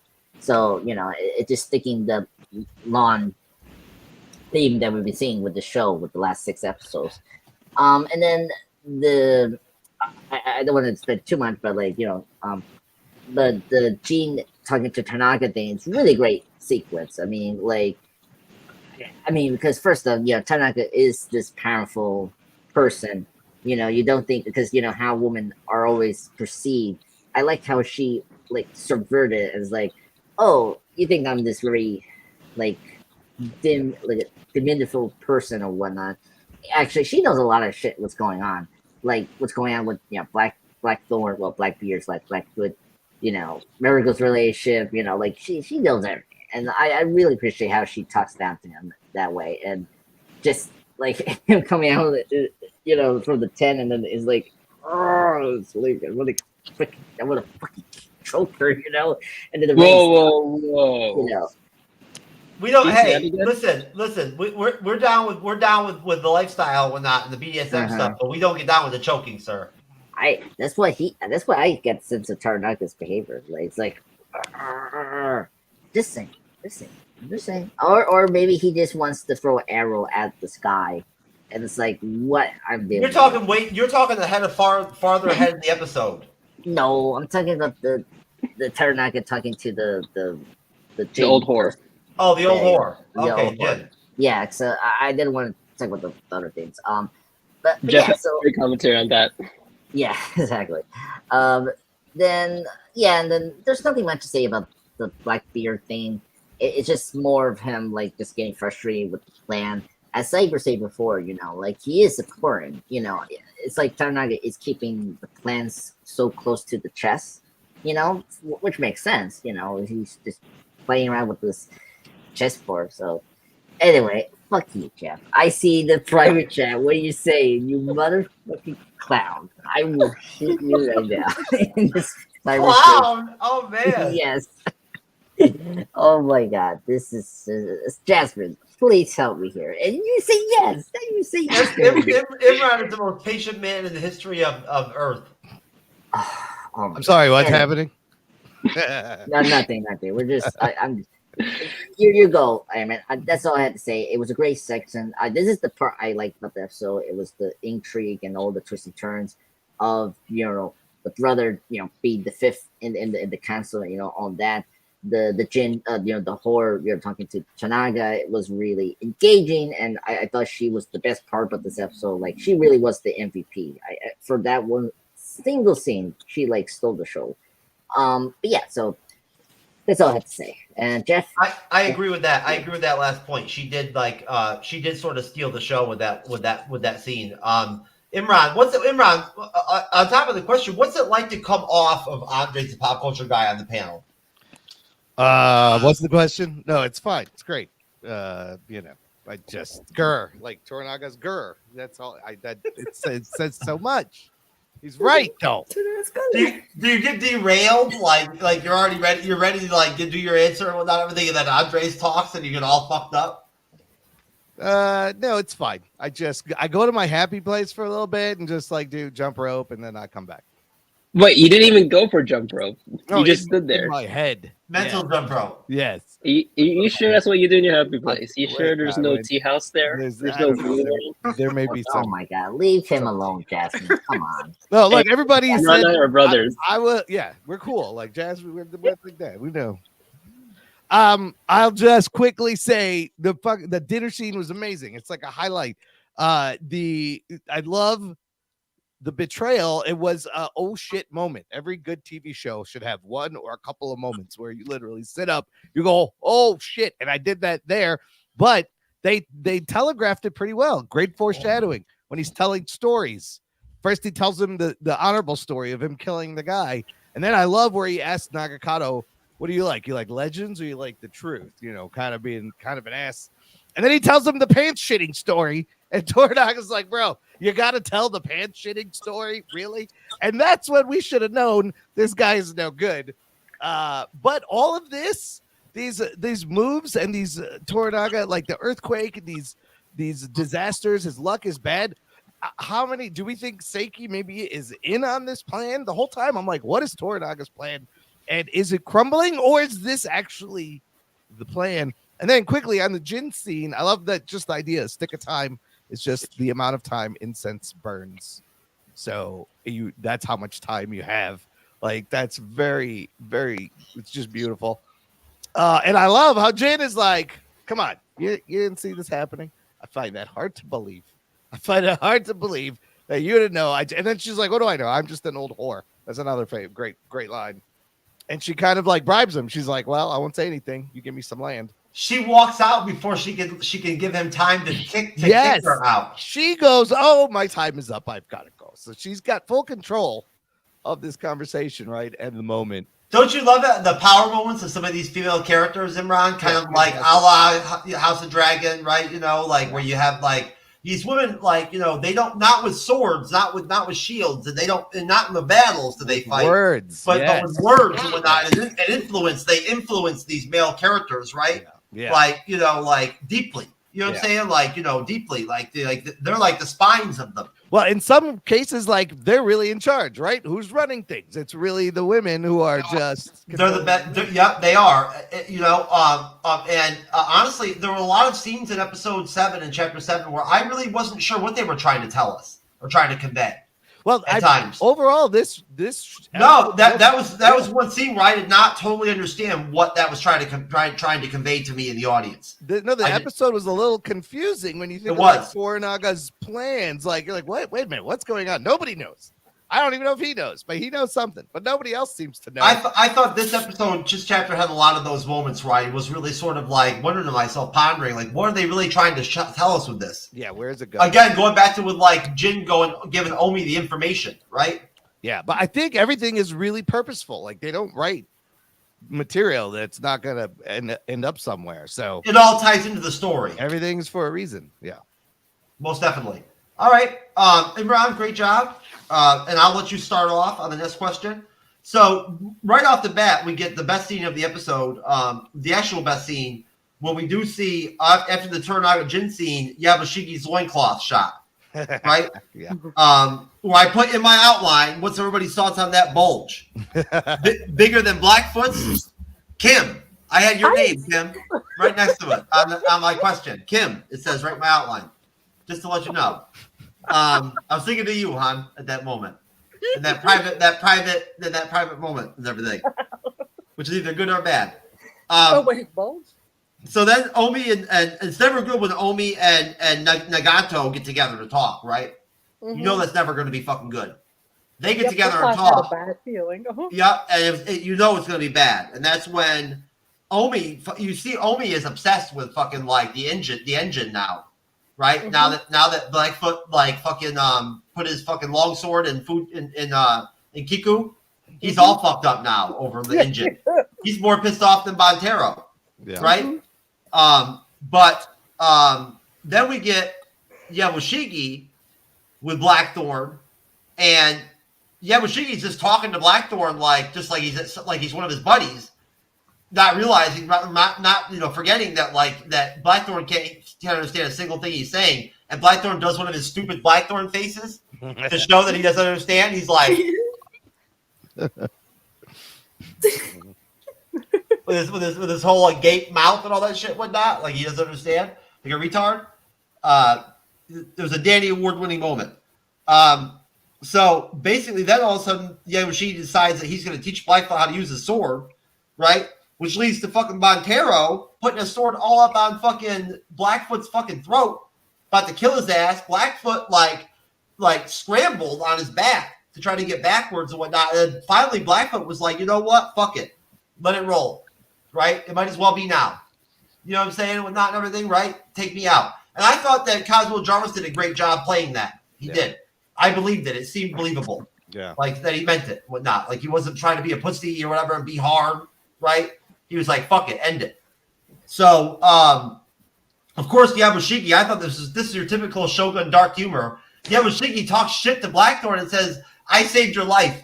You're lucky I was here or whatever, whatnot. You know what I'm saying? Whatever, whatnot. After he just kicked his ass and like beat his ass and shit with the sword fighting and shit, whatnot, right? Yabushiki's like, you're lucky I was here or you'd be dead. So we go off that, right? And Fuji's training with the spear thing or whatever, whatnot, looking fine as shit as usual in one of her 2-3 second scenes. And for some reason, Nagato was all over the place in this episode. So he was over there. They chat for a little bit, right? About like how they're going to make out. Like everyone's kind of nervous about if they're going to have victory or not or whatever. There's also a great scene where you see Fuji's grandfather, show up with the remains of her child and all that whatnot, and her husband and whatnot and everything. Of course, Fuji tells him, I can't wait for my time with the engine to end so I can go ahead and seppuku myself. Because that's all she worries about. Fuji is just trying to seppuku 24/7, right? She ain't trying to pillow at all, just seppuku, which is very unfortunate. But so then we get Mariko and Toranaga doing his will. Bontero pops up. This is a great scene. Wants permission to take Blackfoot's head because Blackfoot has impure thoughts towards his wife. When Toranaga questions him and doesn't want nothing to do with it, and is like, then you're basically accusing your wife of also wanting this, right? And that's when Bontero's head starts shaking and shit and whatnot and everything, right? And you can see his emotion. Because Toranaga's like, because if you're accusing her of this right now, that means her head's got to come off right now, right? And you see, I thought it was really well played by the actor that plays Bontero. You see him struggle, and his love for Mariko, that he doesn't want to hurt Mariko at all, right? Or he doesn't know what to think. You know what I'm saying? So again, it was hurting him. Yeah, he pussies out again, right? And just says, "Oh, I misspoke. I fucking, I'm a little bitch." Just like with Blackfoot with the Saki the other night, same kind of deal, right? But it was an interesting scene with a lot of emotion to it, whatnot, and everything, right? Added some intrigue to the episode. And at that point, Toranaga talks to Mariko one-on-one, and then we get something I thought was a little bit weird when Toranaga's like, it's either going to be me or the engine, right? Like, who are you going to choose? And all this shit and whatnot. Yeah, that don't make no sense. No, that was kind of weird. I'm like, what the fuck? Honestly, Blackthorn and Mariko are not giving off that they fucked that one time that well. And they're not having sex regularly, or they would be showing it to us. Plus, he's the one that assigned her to him. He's been pushing her to him and separates Bontero out. She even said after that one time they pillowed, that was it. So I don't know why he made her choose, but that's again part of the plan. Toranaga always has a plan. I don't know. I think Toranaga just wants to make Bunturo like get that warrior spirit back up. Oh. After like leaving him a few episodes ago. Yeah. So that way when the big fight comes, he would have like more energy to just fight. I mean, this man, they thought he was dead, and he survived and came back, and still can't like. For all we know, he could be working for a Shido. We don't know. We still don't know. That's a good point. Right? But anyways, I'm going to stop there before we get into the final, the final counseling thing, whatever, whatnot, and the ending.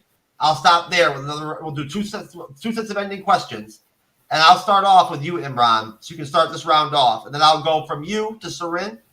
And then I'll go from Ceren, I'll go to Andre's pop culture guy. There's another interesting theme this episode that runs throughout the episode is that everybody just wants to die. They all just want to kill themselves. Mariko literally asks Toranaga every year, "Wait, can you kill me now? Can you kill me now?" And he's like, "No." Well, how about now? No. Everybody. And Fuji's like, I can't wait till I'm done. I can kill myself. Like that's something to look forward to. Even the grandfather is like, "How about not? How about just think about living?" You ever tried that? So it's a very weird. I mean, that whole scene where Mariko takes her knife out to Toranaga, the slightest bit of offense that you just like, I'm sorry, kill me now. Like you could have just bumped into someone. I'm sorry, you can kill me. Here's my knife. And Toranaga smacks it away and then makes her choose, which was very confusing. But Yabushige in the hot springs and Buntaro almost killing Mariko and that whole thing, that was great. Because again, Toranaga's keeping Mariko alive for a reason. Toranaga is hamstringing Blackthorn and keeping him in the dark for a reason. How far? The whole time I'm like, how far is this plan? Is he improving? What of this is he improving? How much of this was planned out? You have no idea of knowing. And if you look at it, so the whole Nagakato bit is him building the character up until what he does at the end, right? He, of course, the people never been into battle are always eager to be the first ones into battle because they never experienced the horror. So from Nagakato's point of view, he's looking at his dad, who has done nothing, just in action.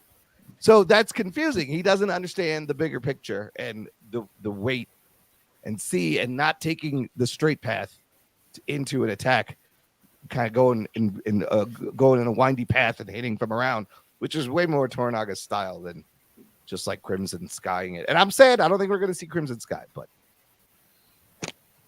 we don't know. You never know. Yeah, we don't know yet. All right, Ceren.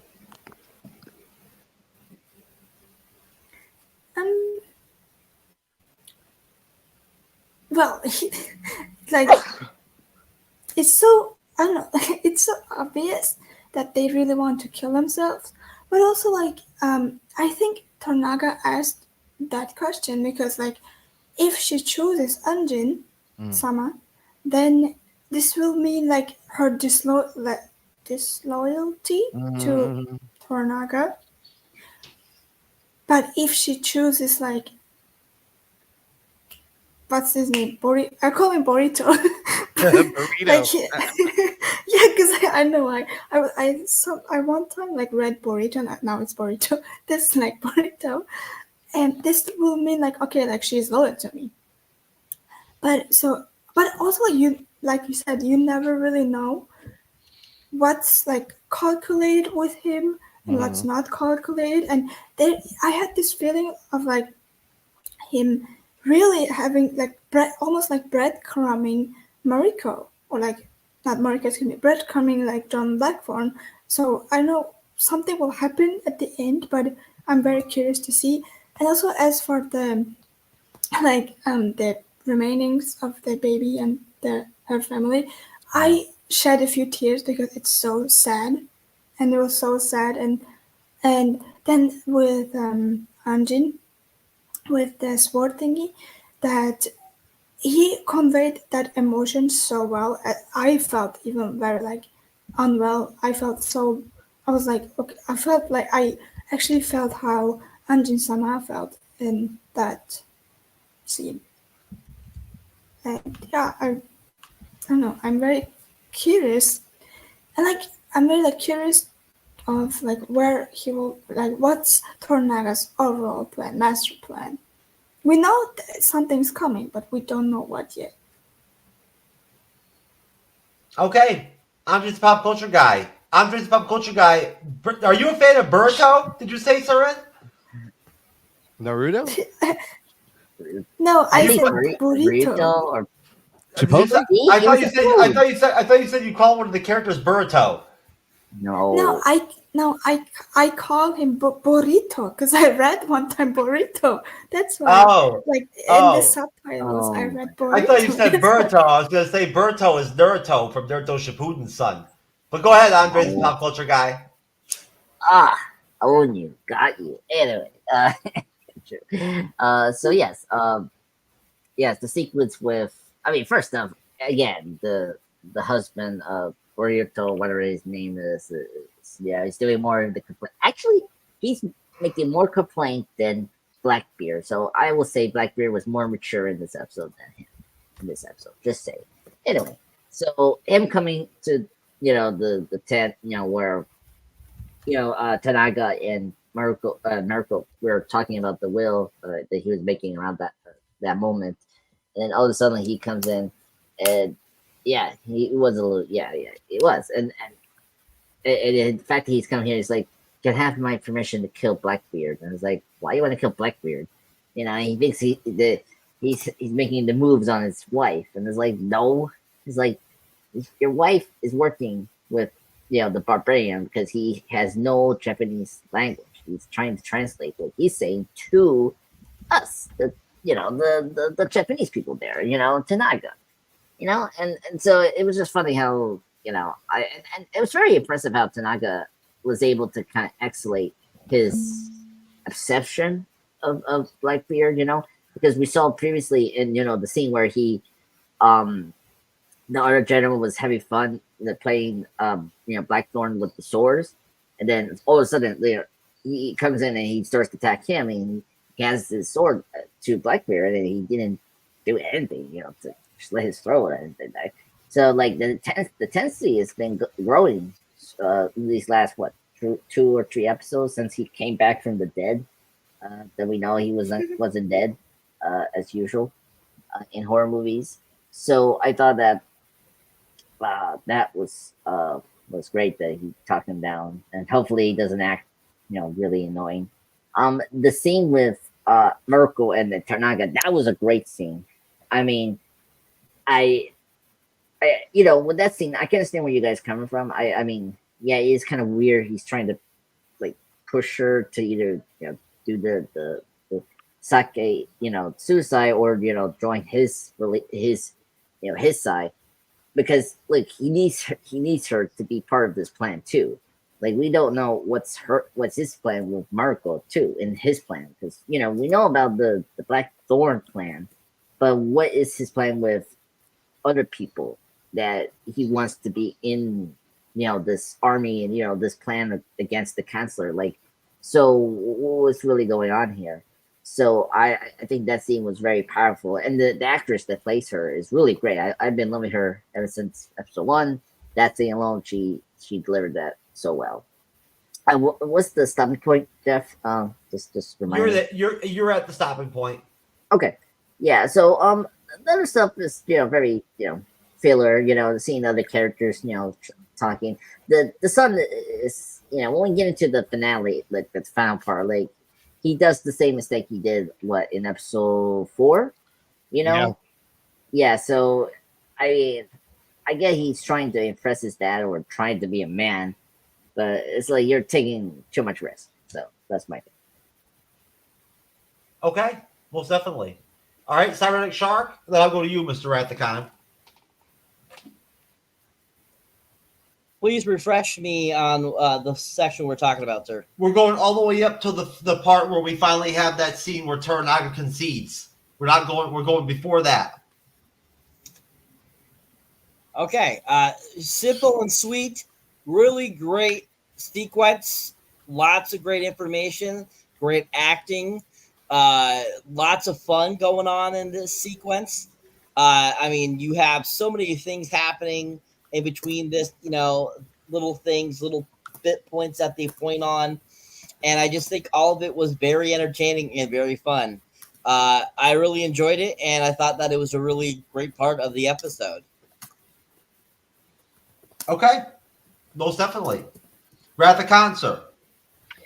As I've said in the previous discussion, in Japanese society, ancient Japanese society, for a samurai to get approved for a divorce, he needs their daimyo to approve the divorce. And for a daimyo to get their divorce approved, they need to ask the regent or the shogun for approval for the divorce. So the many times that Buntaro has complained to Toranaga about Maiko and Blackthorn's closeness, it's all leading up to, I guess, convey a sign that he's looking to divorce Maiko.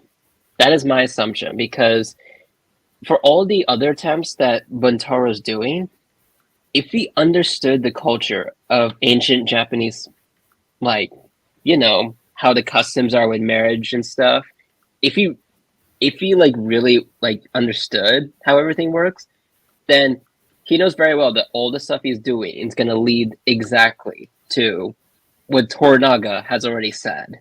Like that scene we saw where it's like he wants Blackthorn dead. He should have known that Toranaga's going to be like, okay, you also have to behead your wife.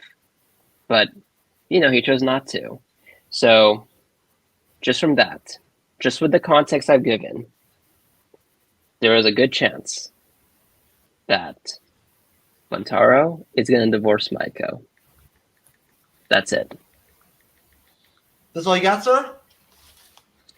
That's all I got, because everyone else knocked out all the other parts out of the park. Okay, great job. That's a great way to end things right there. All right, so now we get the ending, right? We have the big procession where Toranaga concedes and says that he will go ahead and go back to, you know, the castle and whatnot, and everything, and face the regents. And everybody on all his people are up in arms. Blackthorn pitches a fit and gets up and says, "Fuck this, y'all are dead." And takes off, right? Says, "Fuck this," you know, like we got all ready for nothing, right? And then later on, Kiku sets up Psyche to get killed by Nagato and a squad of his dudes. And when Nagato goes to finish off Psyche with the killing blow, he gets caught up on a slippery rock with his long-ass robe and falls back and bashes his fucking head open on a fucking rock, right? And fucking basically Psyche says, "Where's the beauty in that?" That's another great line. Yep. So there you go. That's the ending. I'll go with ladies first on this one. Ceren, your thoughts on the ending of chapter 7?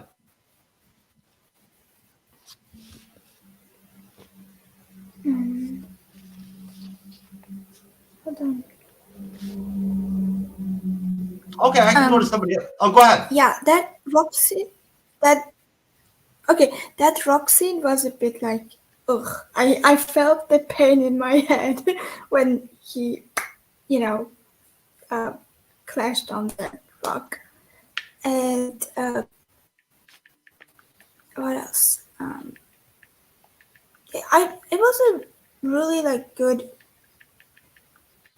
ending to the episode, I have to say. I mean, it obviously gave me like wanting more, but you know, I'm still very excited for episode 8. But the setting up thingy, I was like, I wanted to know like why, and like why now and not, you know, maybe like in the next episode or something. So I was kind of like confused. But other than that, yeah, I have to think. I always go to the others before I think. Okay, that's fine. Collect your thoughts, and I'll go back to you. I'll go back to you, Imran, and let you kind of start this one off and whatnot and everything. Well, we learned some interesting things, right? We learned that story, the flashback we saw, that it wasn't quite as clean as this legends tell, and it took them 9 times, 9 whacks to get that head off, which is horrifying for a 12-year-old. And Toranaga has a great line. He's like, "Who picks a child as their second?" It's just ridiculous. And it reflects to the Tycho. Yeah, because that's who did it. I thought Blackthorn yelling at them at the end was hilarious because they don't know what the fuck he's saying until he says "you're all dead" in Japanese. Like all that passion, I was like, "You're wasting your breath, buddy." And yeah, the attack was wild. So Nagakato is just a fucking idiot. This kid is an idiot. He's been obsessed with death, obsessed with fighting, doesn't know any real consequence. And Toranaga, this whole time, has been trying to teach his son, and his son is not learning. I mean, even when Psycho hands him the death letter, he gives it to him, and Nagakato's about to grab it. And Toranaga smacks his hand away. He's like, "What are you doing? That's a death sentence. Do not touch that, you idiot kid." Like, you could just tell Toranaga's like, my son is a fucking idiot.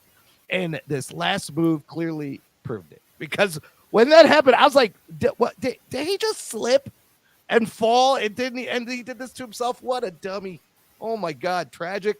Now, I'm wondering how this is going to affect Toranaga's plan. This is not in the plan. And I also heard this isn't even in the book. This is a deviation from the book, which is very interesting. You know, sending Toranaga into other places. Now, Toranaga surrendering, on the one hand, he's got an entry into Osaka, into the enemy's land. He's literally just going to walk right in the front door. I don't know if that's part of the plan, but it's kind of clever. It's getting him there where he needs to be. But when he surrendered, I was like, holy shit. Oh, shit, you're going to surrender. Oh, my God. I was just like everybody else. Like, bro, what? When did you think of this? What is the plan? How about you fill us in? And he's got nothing. But, yeah, that ending was shocking and wild and bloody. And it wasn't an honorable death as he's just laying there gurgling in his own blood. Well, I think he slipped on his uncle's robe, actually, which is even more ironic. Dumb. Yeah, he did. He slipped on the robe. What an idiot that kid is. That's what I got out of this episode. Okay. Cyberneticshark, sir.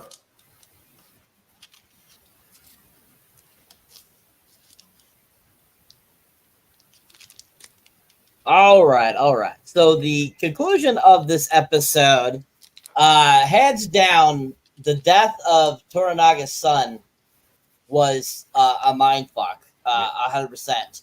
I was like literally, utterly sitting there going, "What did I just watch?"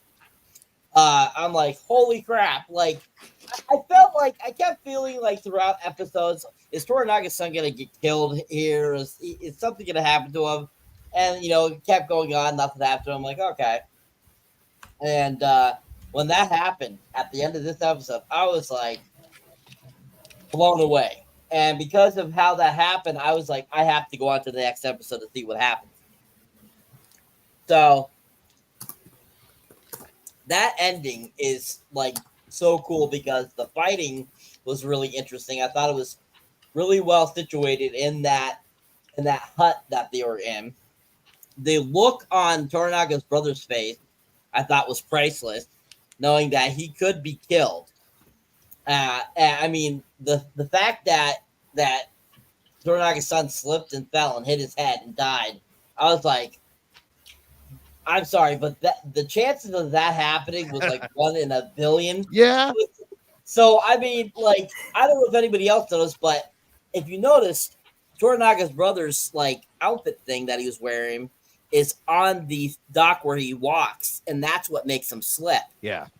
So, I think that actually the brother actually pulled it and caused him to fall. Whoa. But at the same time, from what I've seen and something that Toranaga says later on, I feel that was a planned thing too, that he wanted he had to sacrifice his son. Whoa. In order to push his plan on, unfortunately. Whoa. Or buy time. Yeah, buy time, basically. So, I mean, like I said, as when we get to the next episode, you'll see what I'm talking about. But there is a lot more going on than one meets the eye. And this ending was a beginning cursor to that, which I really appreciate. So, all in all, the ending was really done well. I mean, lots of great conversation, lots of great things going on. Overall, a really satisfying conclusion to this episode. Very, very entertaining and very enjoyable. Okay. Kim, your audio all of a sudden just got really messed up. Did you change something? Oh, wait, hold on. What about now? Oh, there you go. You're good. Better. Kim, you came back. Huh? You came back. Yeah, I did. I had to charge my phone up for a little bit. You're good. Listen, we're doing our final remarks on the ending of the episode. I'll go to you. What do you think? What are your thoughts on the ending? Okay, so at the end, it was. So I'm trying to figure out if do y'all think what's his name was getting set up after he was Seiki? Am I saying Seiki? Am I saying it right? Seiki. Yeah. Psyche, yeah. Yeah, Seiki. Do you think he was getting set up whenever when he was doing what's her name and then she Oh yeah. Kiku set him up. Okay, that's what I was thinking. Okay, I figured that's what it was because the way it all came up. But it's like it goes to show you. It's kind of like somebody said it earlier. How it's like you've got someone who's got the passion that wants to fight and wants to go to war, and then it's like, and then here we are, and he dies. Like Nagakado, like he dies trying to kill trying to kill Seiki and trying to like go to war. And it's like, and then all of a sudden it seems like reality kind of hit Seiki in a way, and he was just like, almost like there's so much like beauty and everything, like this violence and betrayal. And he actually said there is no where's the beauty in this? Yeah. Okay, there's the beauty. Okay, I was kind of okay. I saw that wrong. Then now it makes more sense because I was about to say I was like that didn't make any sense. That was weird, but it's really dark and I'm just really curious as to how it's going to turn. But before that, when whenever Mariko was like trying to do the thing like kill herself or whatever, or she wanted Taraga to kill her, I guess like it is like suicide. Seppuku. Yeah, that's it. That's what it's called. And it was like well, really fascinating was very interesting was Montero's reaction, like the way he was acting, like because he seemed like really sick to his stomach, like he didn't want to do it, like kill her if he had to or whatever. But no, it's like a love triangle because he actually loves Mariko. Yeah, right. And then it also makes you think too, like where was he at whenever he was gone? And it's just a lot. I don't know. I'm just curious as to what's going to happen next. So it's going to play out. But it was good. It was interesting, but just made me sad at the end though. Like, because I liked him. I did too. I think everybody was shocked. Like it's like Imran said, they needed to give us some oh shit moments. They gave us an oh shit moment with that one. Yeah, but he deserved that. The kid was an idiot. They just making dumb decisions left and right. It came and bit him. I'm surprised he survived all the way to chapter 7. To chapter 7. Sure, yeah, that is true. He did make a lot of silly mistakes, but then again, he was young. So. Yeah. And he never even pillowed anybody before. No, yeah, that's true. You don't know that, Jeff. You don't know that. They said earlier he never even pillowed anybody before. Where's your proof? They said later on in the episode that like he hadn't killed anybody or pillowed anybody. Mm-hmm. True, that's it. Yeah. So he died without even having him pillowed, bro. That's rough. So he died. That's okay. He will get 72 of those in heaven. Yeah, that's true. Oh yeah, that's right. I'm sure they have pillowing in heaven. I didn't think about that. Although the way that after what he did with that cannon attack in chapter 3 or whatnot, everything, I don't really see him going to heaven. But actually, we'll see. He died a martyr. How about that? All right. Well, I'm gonna go over to you, Wrath of Khan, next. Go ahead. Oh, perfect. Okay, so Imran, I'm gonna say actually Toranaga-san, he was smart. Okay, the way how he destroyed Ishido's forces, and I think episode 3 with the cannons, that was very smart. Yeah, very smart. Also, that was so smart of him to attack Seiki at his most vulnerable place, which is the Willow World. Sure, okay, yeah, that's true. It was just, how do I say this? It was just luck that Seiki survived. Okay, like it was luck. Otherwise, the ambush was not what perfect. Toranaga wants. Like, sometimes in a fight, in a battle, things like luck and things like that happen. Yeah, I mean, if anything, what Toranaga-san has done, with destroying Shido's forces with the cannons, like, I think just that alone just helped me understand that Toranaga-san may actually be smarter than Toranaga, because, you have all these forces right there. Okay, this is episode 3 we're talking about. You destroyed him so you can live in peace. Okay, he could have done the same in this episode, but luck had it. He died. His forces died. So on. One thing that I was really intrigued by is during that whole ambush, I did not see Umi. The reason why I was surprised is because normally I would assume Umi would have the connection to Lady Kiku to organize this ambush, not Toranaga-san, because I've never seen Toranaga-san talk to anyone from the Willow World. Yeah. So that's where I'm like, where's Umi? They didn't have enough time in the episode to fit in that conversation. That is very true. It was short. It was short. Also, it was very short indeed. I was very disappointed with the whole, like, he slipped, died. Like, that just shows it was luck. Just luck was on Seiki's side. They pulled off a good death, too. The actor did a good job with his, like, laboring breathing in there at the end and all that shit and whatnot. Yeah. Like, prolonging the death, right? Mm-hmm. And, yeah. Okay, going back before the ambush, it was very interesting to see Seiki get choked while having fun. Oh, like, that was great.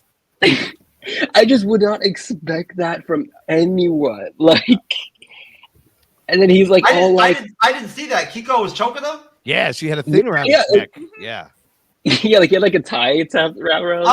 So she used one of her sex toys finally? Yeah.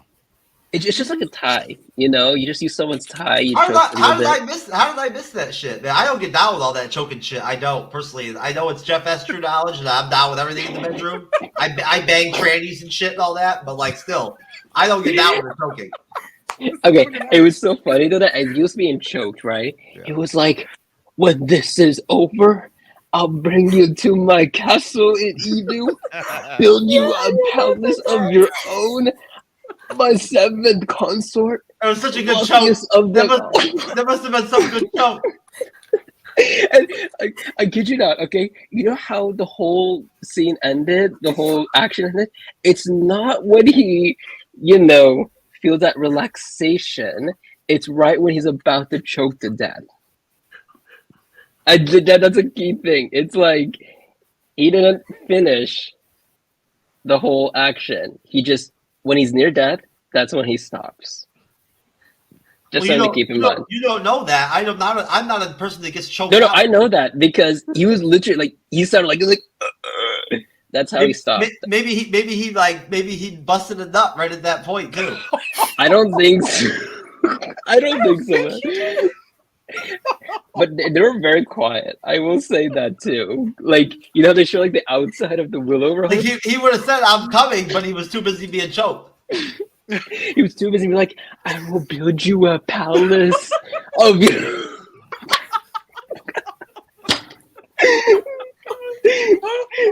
Dude.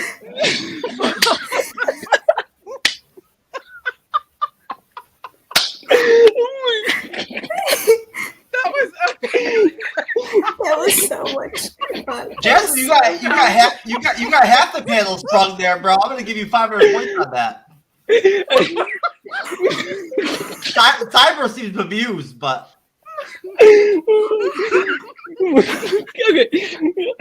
okay. Cyber Jasmine Cobb's got jokes, bro.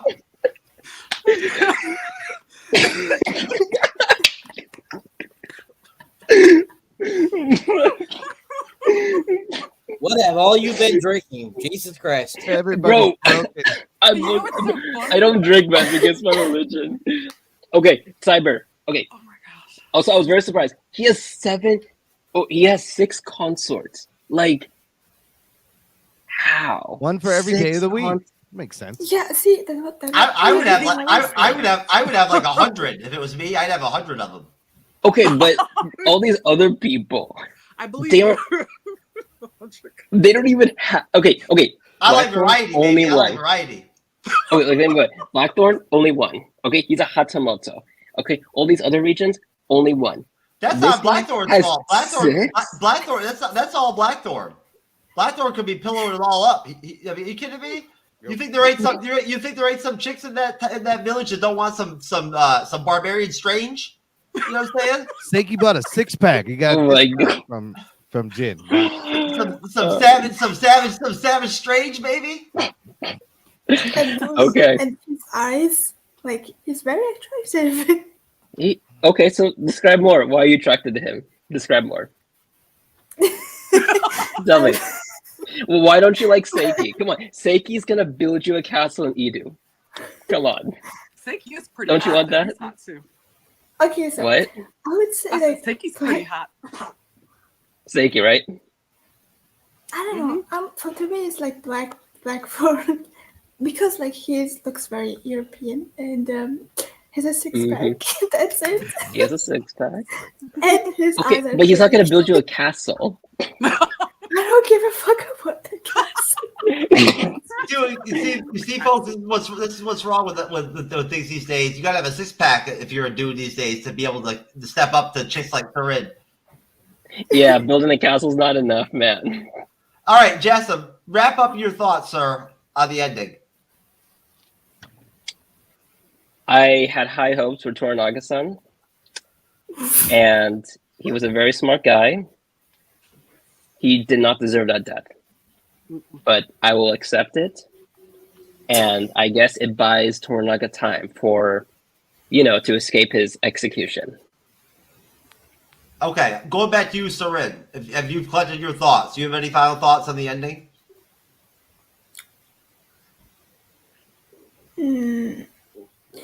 See, like Toranaga-san was, I don't know why you call him smart, but he was dumb. He was like very dumb. Like he slipped on a rope and like on a rope? Yeah, on a rope, and then he just crashed. And also like his like whole actions throughout the series were also dumb. And so, but also like his obsession with like getting his father's approval was very kind of like foreshadowy what might happen, which it died in a very very dumbest way, but also like the setup of him as well. So I don't know. He made dumb choices, should I say, or like not dumb, but like I would say like immature choices, which does make sense, but I don't know. Okay. That's it. Okay, most definitely. Imran, I got you in already. You have any final thoughts? No, I agree with Ceren. I'm on the Nagakato is an idiot side, not on Jassim's Nagakato as a smart kid side. I just want to make my stance clear. Okay, we lost Andre's pop culture guy. I'm sure he'll come back. Why don't we go ahead and do ratings and wrap this up? Plug out of here. I'll start off with you, Cyber, and then I'll go over to you, Imran. Then I'll go to you, Kim. Rating, sir. 10. Solid 10, sir. Another 10 from Cyber. Imran. Yeah, I would give it a 9. I kind of feel like every episode gets better and better also as the series goes on. It's kind of crazy. So, but yeah, it's a 9 for me. That's a good sign for any series, I think. If you're doing better from episode to episode, that's good. That's what you want. What do you think, Kim? What's your rating? I'll give this one a 9.5. It was really, really good. Okay, everybody's high on this one. Rathacon? 9.5. Oh, you copied Kim? I understand. That's fine. I don't blame you. Ceren, what's your rating?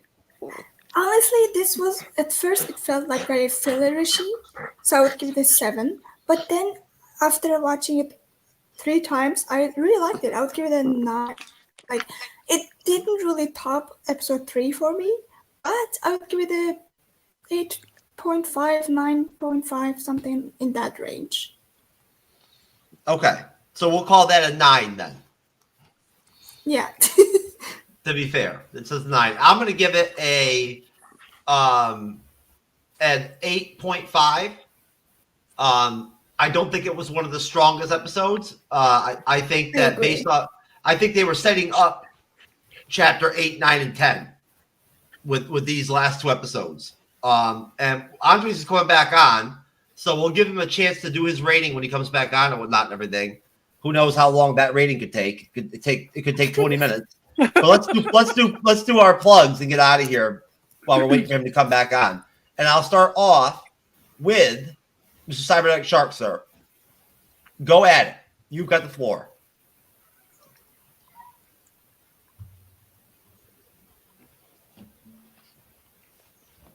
Oh, how I have the floor. Oh, thank you so much. All right, guys, if you enjoyed me here on the YouTube channel here, the MCU'S Bling Edge, you can check out my solo content. You can find me also on YouTube. You can find me on TikTok, Instagram, Facebook, Patreon, Threads, pretty much anywhere there's a social media platform, I'm there, so check it out. You can see here my most recent review there, Ghostbusters Frozen Empire. Check that out if you like. Got some more stuff coming up for you guys. Some more reviews. Should be having my Godzilla vs. Kong A New Empire up soon, along with Monkey Man. Got some new trailers coming out for you guys too as well, so keep your eyes on for that and stuff. And yeah, I'll be having more stuff for you guys soon. Just working on stuff. Definitely check out if you haven't checked out any of my newer stuff. So definitely give it a whirl, people. Like I said, I'm over that 1,000 mark. I'm up to 1,073. So let's keep on trucking. Let's keep hitting those marks. There you go, folks. Next, let's see who we have next on the list here. All right. So we'll go to you first, Ceren. After that, Ceren, the floor is yours, my friend. So I have a podcast, and on my Instagram account, I just did 2 trailer reactions for Maxine, and also for Joker 2. And tomorrow, actually like today, because it's Thursday here, a new episode of my podcast will be released. And I also have a YouTube channel. I've got it pulled up right here. Yeah. So I always post the video versions of my podcast guests, and I've been very lucky with my guests. I had some producers, some actresses, writers, and many, many more will be coming very soon. You're gonna make TrueKnowledge a guest too, right? Yeah. I hope so. Also, I will be a guest on Kim's podcast actually. Mm-hmm. You hear that, Kim? Ceren wants to be on your podcast. Yeah, I know we talked today. I'm so excited. We have to get. I would love to get all of y'all on. That's awesome. We'd love to hear that. I'm glad you guys. Yeah, I'd love to get all of y'all on. I'm sorry I didn't connect. I'm sorry I wasn't able to connect with you guys before. But the episode you were supposed to be on together was when you missed each other, or else I would. Oh yeah, I remember that. That was because of the time difference. It was yes, it was. I had. I was a bit too late. But that's great. And Kim, of course, you need to get me on your show too. I'm going to go to you for your plugs. Yeah. Andres, the pop culture guy, you're back. Yes. Andres, give us our rating on chapter 7, sir. Oh, so I don't have any opinions on the last part. Yes, sir. You can give your final opinions on the ending, sir, and your rating. I'm joking. Anyway, yeah, just quickly, I'm happy that the son's dead. He was making a lot of mistakes. I mean, the fact that he was going to accept the paper that was going to make him kill himself was just wow. How, what's your tradition and your culture? When you get something from a high up, it's it is serious. It's come on, dude. So I was just when he hit the rock, I was oh my god! It was like a cartoon. It was like Looney Tunes all over again. It's oh, it was oh my god, the blood was spooling up. I was oh my god, and it was just wow, he died in a very shameful way. So I wasn't that sad about his death, his passing. I don't know how, because Taranaga's and his son's relationship was very cold to begin with, and so yeah, I'm very curious how, as Cyber kind of alluded it before, how this can affect the overall plot for moving into the 3 last episodes. So I'm very curious about that. So overall, I would rate this episode maybe 9 out of 10. I think it was still good. I think the production is still great. All performances were great. It's just it's just that that deaf kid was like, okay, I'm gonna kill you, and bam, death by a rock, slipped by a rope. A robe. Yeah, robe. That robe. Yeah, Robe. It was the part of the rope from the feudal Japanese sex toy with the rock and the rope. I wasn't on there, folks. That's where the rope came from.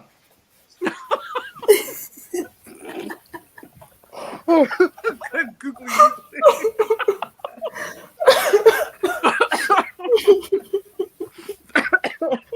Kim, the Pop Culture Green Room podcast.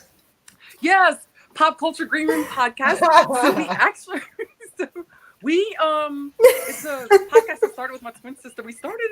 We made a year in February, and then we got on YouTube in October. So right now, YouTube, we're getting there. We started off. Oh, I got your YouTube too. Yeah, so got that. And we started off, we're very different. We're twins, and then I was in San Diego, she was in Louisiana, and we really had nothing in common. But every time we talked, we always talked about like pop culture, celebrity gossip, reality TV trash, and then we were like, let's do a podcast, and so we did one. So, but yeah, we covered like pretty much all things pop culture, a lot of celebrity news, gossip, a lot of Bravo TV, reality TV, but probably a lot of Bravo TV. Yeah, mostly Bravo TV for reality TV. But yes, it's a lot of fun, and we like I said, we're growing. We've got we even had some friends from Cirque du Soleil we interviewed. That was fun. We have all kinds of guests we got coming on. Hopefully, I'm going to get my cousin soon. One, she's an executive producer of Quantum Leap, and then, which unfortunately I found out that just got canceled. But she does like a lot of directing, producing. I love that show. Cousin. I was sad. Oh yeah, I know. I just found out like yesterday because she like made a post about it, and I was like, I didn't even know it was canceled. It's just like same how she was like devastated and everything, but because that was her baby, she was one of the creators of it, of the original one. So wow, yeah. So that's so cool. Yeah, we're probably gonna get her on soon. I've got somebody you should probably have on. I'm about that life. Ask P. Diddy. I just came from his house, even though I'm feeling funny after drinking P. Diddy juice. Wait, what the fuck? What's happening here?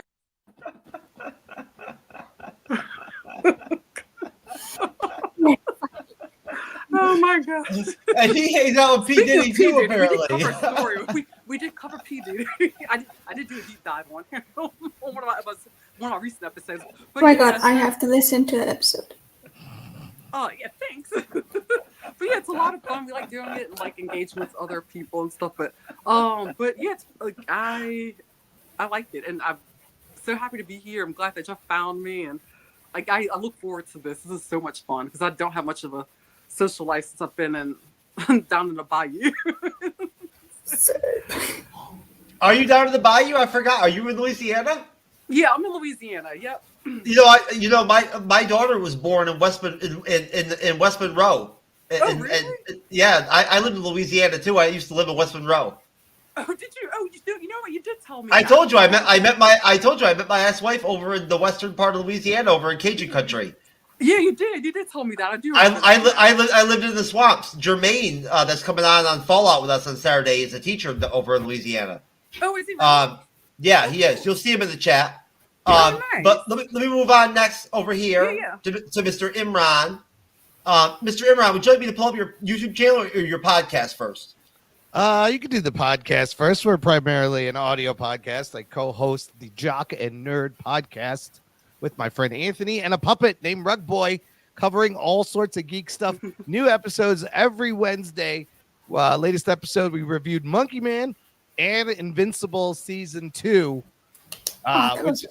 It's one of the best comic book things on TV is Invincible and The Boys. And the Season 2 is great. And then speaking of... And you did Ghostbusters too? You should have had me on. I reviewed Ghostbusters twice last month. Yeah, we did the original Ghostbusters because I haven't even seen the new one. Because the original... No, the original one. It's not good. Don't watch No, that's why. I was like, I don't think this is going to be good. Let's just go back and talk about the OG, which is a classic. But speaking of doing a podcast with your sister, I also do a second podcast. It's called Dance of Joy, a Perfect Strangers Rewatch podcast, where me and my sister have been rewatching this 80s sitcom, Perfect Strangers, that you were probably all too old to remember. It had Balky Bartakamus, Larry Appleton. It's like 32 years old. So that's a lot of fun. We loved it when we were kids, and it's actually still really funny. Like 35 years later, I was surprised. And that's fun, just retro nostalgia, having to explain what a mimeograph machine is or what this, stuff like that comes up. Landlines. It's great to see. You're like, remember that? That's so cool. I love that show, Perfect Strangers. Oh, see, there's a Perfect Strangers fan. Yeah. Oh my gosh, I'm gonna have to listen. There's a Prime one. Well, there you go. There's a Jock and Nerd podcast on YouTube right there. Just so y'all can see it real quick. Feel free, make sure you subscribe. All right, moving on down the line. Andre's the pop culture guy, sir. Yes. Hello, everyone. This is Andre's Pop Culture Guy. I'm up to 925 subscribers. This is my channel presents. Recently, me and Jeff did a live stream review on Captain America: The Winter Soldier for his 10th anniversary. Soon, next Saturday, April 14th, watch for us with the live stream review of Chucky Season 3 Part 2. Sunday, not Saturday. Sunday. I say Sunday. I didn't say Saturday. But anyway. Sunday, folks. Sunday, April something. Okay? So we're going to review episode 5 and 6 together, and then we'll review the last episodes in the next following week. So that's our plan here. I just recently posted my me and Chet did a trailer reaction on Beetlejuice. Check that out. I just posted right there. And yeah, that's where I'm at right now with my content. So thank you, everyone. Please help me and Cyber hit that mark. It helps. All right, there you go, folks. We are out of here. Peace out. Thank you very much to everybody on the panel. We love all of you. God bless everybody out there. Peace. We out. Peace. Bye. Bye. Later. Nobody's safe. Nobody's safe. Nobody's safe. Soon as we step out the cage, we raising all of the stakes. Make no mistake. Either you